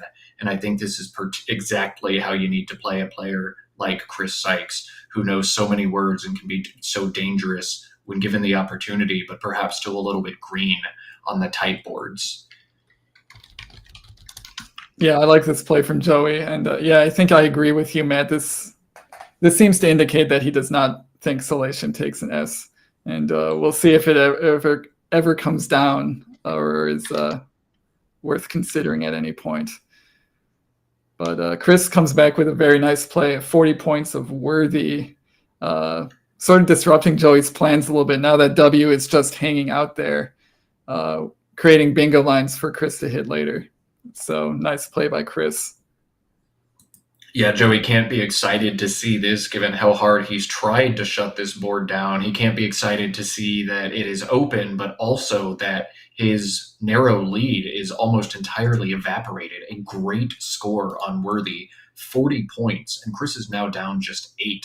So Joey's attempts to wall this game in, thwarted by a huge score from Chris and a board opening play from Chris at the same time. And Joey with the frustrating rack here. AEENPTT is not going to bingo for him on the board, and he's going to have a tough decision to make. You know, his gut instinct is telling him to try to close or obstruct the board in some way. There aren't compelling ways for him to do that. And so he gets to figure out now what degree of offense, what kind of control he wants to take in this game. Looks like he's going to play defense again. Pet for 18. I do like this quite a bit from Joey. You are still exposed to bingos ending in an E here, but if you're going to give up a bingo, that's the one you want to give up, and you want to smash back in this spot here. So Pet keeps this board tight and controlled for Joey. I like this from him. Yeah, it's about as good as he can do, continuing the defensive game plan, while also, I would say he's sort of playing the intermediate game where he's playing defense, but he's also sort of trying to build towards the bingo with the idea that when Chris opens up the board, Joey will be ready to hit back with a bingo in the new opening. That's kind of a good way to approach defense, is like the minute that the defense gets blown up, you're ready to take advantage of that fact. And I'm sure that's what Joey's plan is. All right, so 2T, the play from Chris. I thought perhaps we'd see Etude in the same spot, particularly with 3 more unseen Ds. But 2T, the play we see, I think it's a little bit more defensive in terms of limiting overlap opportunities. That's what Chris opts into here, and he's found a great rack after the 5-tile play. DEEINRT gives Chris retented through the T in 2T. Joey's shown a commitment to trying to block up the board all game, still leads by 10 and is on turn. I presume we're going to see retented get taken away here, but Joey has the opportunity to fish to try to open another line. What do you think Joey's going to do here, Charles? It really feels like Joey's probably going to play either to the left or the right of 2T, scoring pretty decently. We'll probably keep a decent leave. Might do something like, oh, he's not. Okay, well, moving on from that idea, he is actually going to play in a different part of the board, play off ANE for a pretty good score, sadly leaving retinted open for Chris. This one was not on my radar. I was not looking at plays here. I like the thought from Joey, just score points all game and then he can't catch up. But you've shown this commitment to trying to close the board. Chris has been opening the board every chance he can. Joey leaves the floater just one time, and you can see the frustration from him as the one turn he doesn't block is the turn the bingo is home for Chris. Retinted comes down. Chris now leads by 40. ADIORT, 6 of Joey's 7 tiles. The 7th is going to make a world of difference on this turn. I'm not seeing many tiles that are good for him, but there are enough that will bingo next turn. So that's not one of them. ADFIORT, the rack for Joey. He's just been bingoed on. He trails by 40, trailing, I think, for the first time this game. Can still score points. He's still very much in this game, and he's going to have to figure out what he wants to do. A drift is Joey's highest scoring play, 36 points, holding DO. He's got a number of good intermediate plays as well. FID, setting up his R for maybe OR bingos down here, another good option. Charles, you looking to play FID, a drift, or maybe throw the board open with something like Afro at this point? How do you assess this if you're Joey? So I like a drift here. It gets you basically back to even. You're only a couple points behind after a drift. And it's not giving back an undue amount of stuff. There might be plays to the right of a drift that score like 30 or something. It's really not so bad. And it scores enough where Joey gets back into this game, and then he doesn't necessarily need to change his approach to the game. Whereas if he starts playing to open things up, maybe he'll feel slightly less comfortable doing things like that. Although we know from a sort of a previous Scrabble life of Joey's that he was very comfortable with that style of play. So maybe he can quickly revert to that now that he's down by 40. But we do see he has a drift set up, and I think that scores enough points that it's, any other considerations are probably overridden. So Jackson Smiley pointing out in chat that Joey does have the case T or the final T. So Joey with the potential to play ref for just 10, setting up tref. That's a cool idea, but I think just slightly too big a sacrifice and a little too cute, a little too easily obstructed in just enough ways. If you've got 36 now, can't really justify scoring 10 to try to set up 50 next turn. Joey, I don't know that he saw the possibility, but I do think it's correct to pass it up even if it is there. Cute thought, though, for sure. A drift pulls Joey within 4, but EILPSW and another L, I think was a rack. Yeah, EILLPSW gives Chris a very easy clue, very straightforward decision, and that will keep scoring pressure on. 317 to 274 for Joey after the quick play of Clue, and Joey has found some terrible letters in the bag. ADDDNOV. This spells trouble. Joey needs to think about ejecting these letters now, exchanging and throwing all of this back, because this is not a rack you can clean up in 1 or 2 turns in this situation. Things got very dire very quickly for Joey. Charles, you see anything here? I feel like the choice here is maybe you play odd ODD next to the Y of Worthy for 20 points. Set up an S hook that you don't have, but maybe you scare your opponent into doing something about it. Otherwise, maybe an exchange is called for here. These letters are not going to clean themselves up quickly, as you said, and Joey is now facing a pretty severe deficit, 50 points. So he doesn't really have a lot, and with the tiles in the bag dwindling, doesn't have a lot of time to putter around, spend a couple turns. By the time he cleans up this rack, the game will almost be over, and it's possible that Chris will have pulled too far ahead for it to matter. So it's a tough decision here. I think odd might just be on the cusp of being playable. Otherwise, I would be looking probably at an exchange here.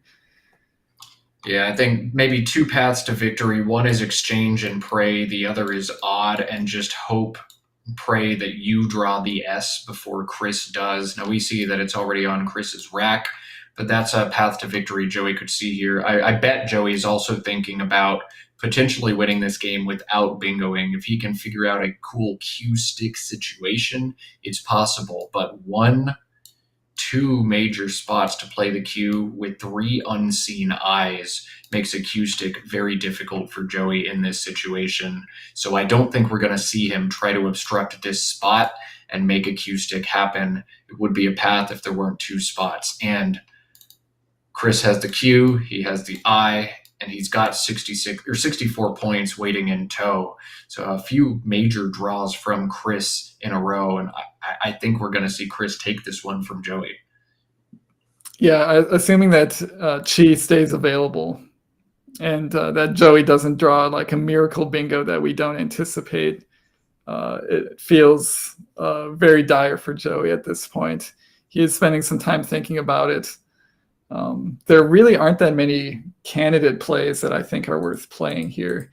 Like, you really would want to keep 1 vowel. You don't want to play off 2 vowels. You don't want to keep 3 Ds, for example. Some of the candidate plays like avo or ova involve keeping 3 Ds. There's really only a few things that you would think about. And then if you discarded all of those, you'd be trying to figure out what exchange you wanted to do. So ODD, I think the only way Joey can win this game, and Joey agrees, it's a play that's gutsy and blows up in your face sometimes, but a great decision here from Joey. You've got to do it. You've got to try to draw the S. You have to assume you're going to get lucky in this game, and nobody's home as Chris has both the Q bomb and the S he needs. Joey's going to pull into a lot more consonants, but he has found at least an S. That gives him something. Yeah, the S maybe gives him a little bit of life, although with Chris also holding an S, he'll probably not let odds stay open for another turn if Joey leaves it open this turn. So still very dire for Joey. That was not the draw he wanted. Joey, an avid poker player and perhaps a moment of poker he gets to play here. Chris played QI so fast.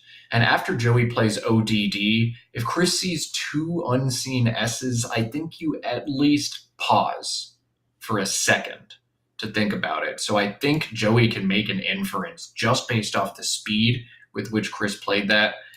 The other S is probably on Chris's rack. Throw in the towel right now. Don't go fishing for anything crazy. Spread still matters in the tournament. Just play dams and lose. So I think maybe Chris rushing that, maybe I'm reading in too much, but that's what I would have done and what I would have gathered from that situation. Joey coming to the same conclusion. Yeah, I think it's right here to just take the points now if you're Joey and accept that you're not going to win the game.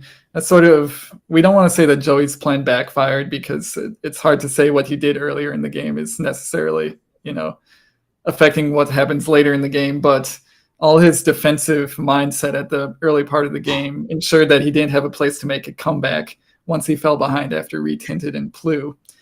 So it was not really, I wouldn't say it's poetic justice, but it is interesting to note that his comeback was really limited by the fact that there was nowhere to make a comeback from.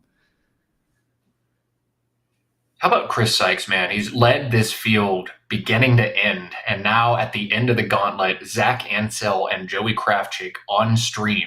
Chris has struggled playing on stream before, kind of gotten in his own head. It seems like he's shaken off everything he could possibly shaken off. He's played great and taken 2 huge wins to put himself 2 games ahead of the field. And I was incorrect. Chris was sitting at 1996 before this game. A win over Joey Krafchick. This is a one that puts Chris over the top. What an impressive way to do it. Kudos, Chris. I'm going to say it so many times, but way to go.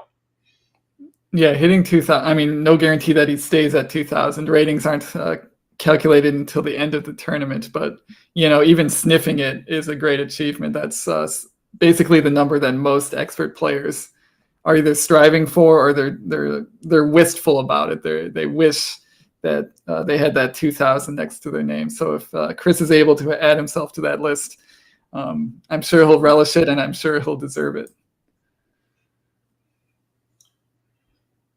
Joey actually blocked Melodia's last turn in addition to knocking out the high scoring S plays Chris had. So he will have to think a little bit on this turn. The game all but resolved, but he's still got to take his time and do this right. Aeilmos. I've got everything backwards on the tracking. Let me fix that. Amidol, Amidol, scores a gazillion points and sets up the S that Chris holds on to. A really sick option for him there. But he can do a number of things here and be just fine. I bet we're going to see an M play, but he's going to do his tracking and make absolutely sure, like he did last game, that there's nothing that can hurt him. Yeah, I saw him sort of pointing at tiles with his pen. I think he might have messed up his tracking, is trying to fix it. One way you do that often at the end of the game is you double check that you've crossed off the right amount of R's, the right amount of N's, the right amount of E's. Looks like he might be doing some of that just to make sure that there's no surprises at the end of this one. But with this lead and with Joey's clunky stuff, even if Chris was trying to throw this game, I don't think he would be able to. He would just have to pass every turn. It would be some major griefing to give this game away at this point. He's in commanding position with all the good tiles left.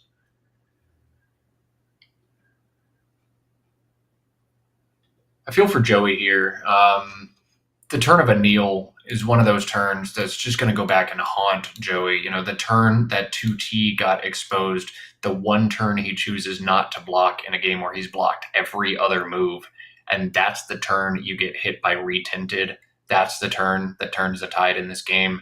You have to go back and circle that play and analyze it. But realistically, in a 20 game or 27 game tournament, you can't do that yet. You can park this game away, put an asterisk on this score sheet. This is the one you want to look at, but don't think about any of that until this tournament is over. Joey needs to show up tomorrow, shake that off, play the very best he can, and do his best to finish out this tournament. But those turns are haunting. The what ifs that Scrabble provides are so killer sometimes, and Joey's got to be asking himself about that one.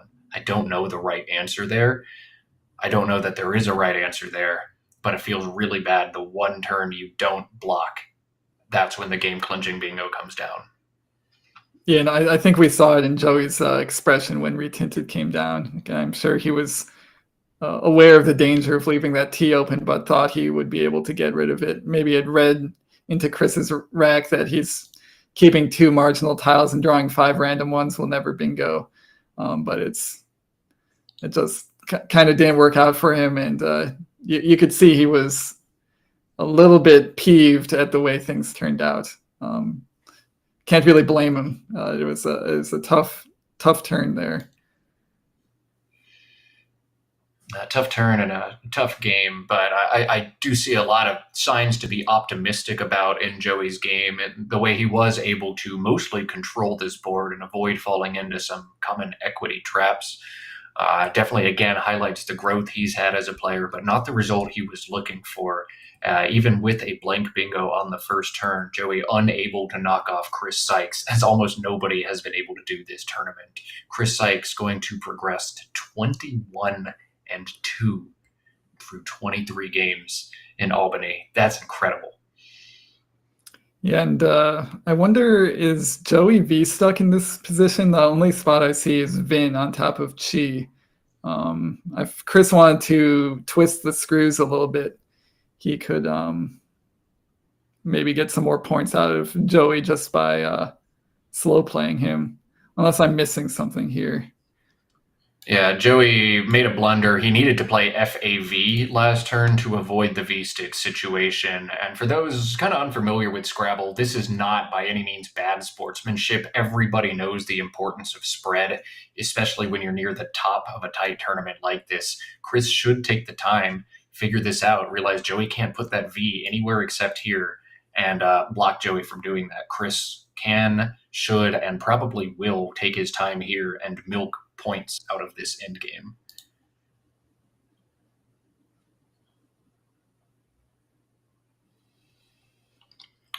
So tomorrow play begins at 9:30 Eastern Time, 8:30 Central for me, 6:30 a.m. for those of you on the West Coast, and I'll let everybody else figure out time zones from there. Chris opting not to take the Q stick or the V stick opportunity, just going to play WIS. Joey's going to be able to bail out of the V. Make sure you subscribe to this Let's Play Scrabble channel. That's where we will bring you tomorrow's action as well, 9:30 a.m. Eastern Time. We have two divisions that both could be tight, but both have the potential to be runaways. Chris Sykes 2 games up on the field with 4 to go. If he wins his first or second game tomorrow, he may be Gibsonized. And Ben, last I checked, was a game and a half up on everybody in CSW. Our plan is to bring you the drama, wherever that is, and whatever division that is. We hope that it'll be in both divisions and we get to choose, but we will pivot over to whichever division gives the highest stakes games to you at home. 9:30 Eastern Time tomorrow, right here on Let's Play Scrabble. Hit that subscribe button. Get us a thumbs up on this video if you haven't yet. The more support we get in general, the more YouTube looks favorably upon us. I think Joey realizes he narrowly dodged a V-stick situation there, wisely ejecting it from his rack now. 364 to 443 after that play, and Chris, unable to go out now, is going to let Joey unload the CK, I think.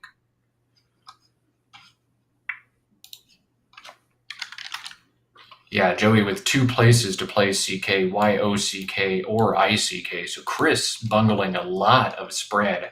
Joey gives him an opportunity, misplaying the endgame, V-sticking himself, and then Chris not following up on the opportunity presented. We'll see if that spread comes up later, but that's how this one's going to go. AR for 2, the play from Chris, and then CK, the play from Joey, although YOCK was also 1 more point available for him. Final on this one's going to be 380 for Joey Kravchik to 445 for Chris Sykes, who as of tonight has broken 2,000. Of course, ratings aren't pushed through until the end of the tournament. He's going to have to go 2-2 or better tomorrow to retain that rating. But hats off to Chris.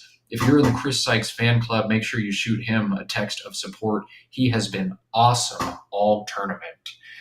This is shaping up to be a very good one here in Albany, New York, and I know we're going to see all you here tomorrow. I think with that, we're going to do a quick interview and let Chris Sykes, who has just dominated the stream this afternoon, give us a few words. Let us talk to him about what he's been doing and why he seems to have turned this corner with his results recently. We are going to cut over, let's see, I think we're going to cut to standings first until Chris gets the headset on, or maybe we'll get it to Chris, just depending on what these players want to do. But we'll get to hear from Chris and take a look at the standings before we end coverage for today. Again, for those of you choosing to bypass that interview, 9:30 a.m. tomorrow Eastern Time is when we will be back on to wrap up this tournament. But let's hang out, hear from Chris.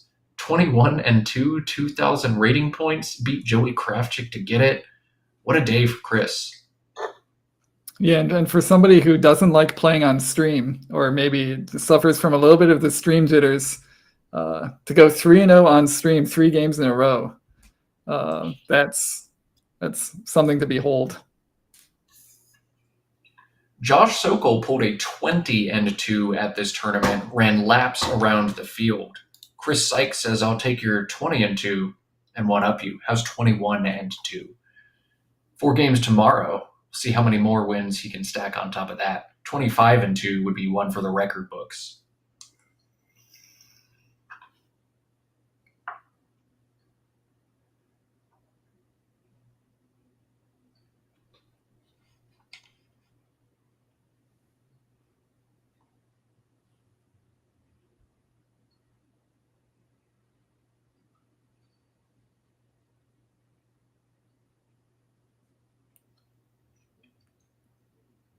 Make the last-minute pitch to the chat followers still here.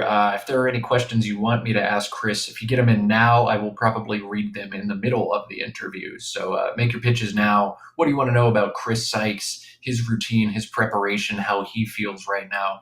Let me know. Or if there's a particular position in that game you want to hear about, we'll see if he's able to break it down.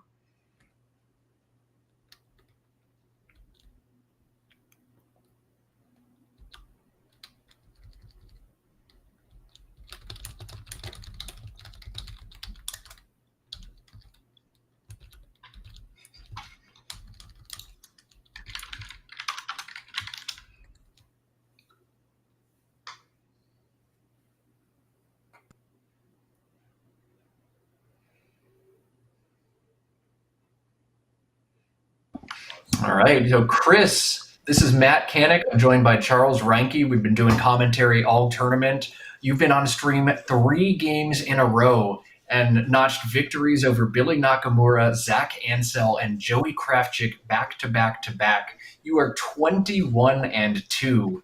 How does it feel right now? Well, it doesn't feel normal. This is new territory for me. I've never done 15 wins in a row, so I'm really, really happy with the results so far.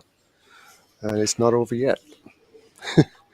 Certainly not over yet, but we know Stream has been a beast you've had to tackle a few times. To get on and to beat 3 incredible players in a row has to feel so awesome. And I don't know if you're aware, but with that win over Joey Krafchick, your NASPA rating right now is over 2,000. How does that feel for you? That's also really new. It feels awesome. Did a lot of study last year, so it feels nice to see it paying off this year. Yeah, that's the question we were going to ask here. It really seems like over the last 12 or 24 months, you've turned a corner and stepped your game up from very good to incredible. So what do you think has been the difference? Is it the time and the words? Is there a new sparring partner you have? Is it something else? Enlighten us. There is a lot behind it, but in Scrabble terms, probably going through all the 2 to 8s last year. Broke it up into daily files, and it's only about 200 alphagrams a day, so it's manageable. So the word knowledge is good. I've been watching some streams now that people are doing a lot of streaming, and it's really cool. You get to see a lot of new ideas, and I have someone I can talk to about my game a lot these days, which helps. Yeah, all of that helps. So I think Charles had a question he wanted to ask about a word knowledge opportunity that came up in this game. I'll kick it over to Charles. Yeah, so Chris, when you played Solatium, I mean, that was a good find. You had very few opportunities, even though you had a blank and an S. We were curious, and maybe you discussed this with Joey. Did you think that word took an S? Did you know it did not take an S? What were your thoughts in terms of like the defensive utility of that word? I tried to find something that would not set up a triple lane, and that's the only word I could think of that had a chance of not doing that. I wasn't sure if it took the S or not, but I couldn't find anything that definitely didn't, or like Outsales would put an S directly in the triple lane. So I was a bit lucky that it didn't. It does turn out that you did have a 9-letter word of outrivals through the blank R and the O, but that's a pretty tough find. So I think you made the best play given the circumstances. Yeah, I wasn't going to see outrivals. It was a tough position, and every bingo except Solatium gave up that triple opportunity, but Solatium set up the big S hook. So, it's a play you were kind of forced to make, and Solarium does take the back S, but Solatium does not. Just the minutiae of Scrabble. So we were wondering about the certainty on that hook. But it was a really tough position, and one that we watched you navigate excellently. You've had a number of tough positions today and have been very methodical and consistent in just pounding out great intermediate plays. We've seen a lot of 5-letter, overlaps, beautiful spots consistently. It's just been great watching you play. Just want to let you know that you're doing a great job. The stream has had a lot of fun watching you, and we wanted to offer you a congratulations. We hope to see more of you tomorrow as well. Chris, thanks for taking the time with us today. Congrats on the hot run. Have a great dinner tonight, and best of luck tomorrow as well. Thanks, Matt. Thanks, Charles. Take care. And the Harlem Globetrotters shirt paying huge dividends, 15 wins in a row, uncharted territory for Chris Sykes, and such a likable guy, man. You got to feel great for him after all of that, don't you, Charles? Yeah, definitely. Very well-spoken, very friendly guy. When I've played him in person, got the same exact feelings from him. I'm just wondering if you combine the Harlem Globetrotters shirt and the Hulkamania bucket hat, do you get Nigel Richards out of that? I think you need a little bit of facial hair, but yeah, Hulkamania hat. Harlem Globetrotters shirt, a beard, you've become Nigel Richards. We are revealing the secrets of the trade one at a time. Let's pivot over and look at the standings so far in this tournament, figure out where we are. So Chris Sykes with the dominant morning will jump to 21-2 once that last result is in. Joey with the defeat will drop to 19-4. So Chris Sykes 2 games up on Joey and Zach, and cannot just 4 games to play. Kudos to him, and cheers to a spicy NWL day tomorrow. Let's pivot over and look at CSW and figure out how the bloodbath of a CSW division has shaken out. Having more success this summer, 17.5, 4.5. Hulkamania Bucket Hat is unstoppable. 2 games clear of the entire Wellington Jagere. Who else is right behind him? 15.5, 6.5, 2 games down with 4 to go, and still very much in it. Chris Lipe and Austin Shin, if Austin able to win this game. Chris, a game and a half back. As you see, he just won his most recent game, and Austin could be 16-7 as well. So Ben, a game up. Oh yeah, just a game up rather on the field. Ben just lost. That was the result we saw. Ben with a loss to Chris Lipe there. Oh, wow. That makes this way more exciting. And I promise I didn't ask them to do that animation while we're on stream. So Ben with a loss in the last game today blows this CSW field wide open with 4 to play. Ben Schoenbrunn, Wellington Jagere, Chris Lipe, and Austin Shin, very much contenders, right? We're going to show all of that to you tomorrow at 9:30 a.m. Eastern Time right here on Let's Play Scrabble. Once again, if you haven't yet, hit that subscribe button. Bringing all the coverage to you is going to be me, Matt Canik, and Charles back on the headset with me tomorrow. Charles, any last words before we cut it for today?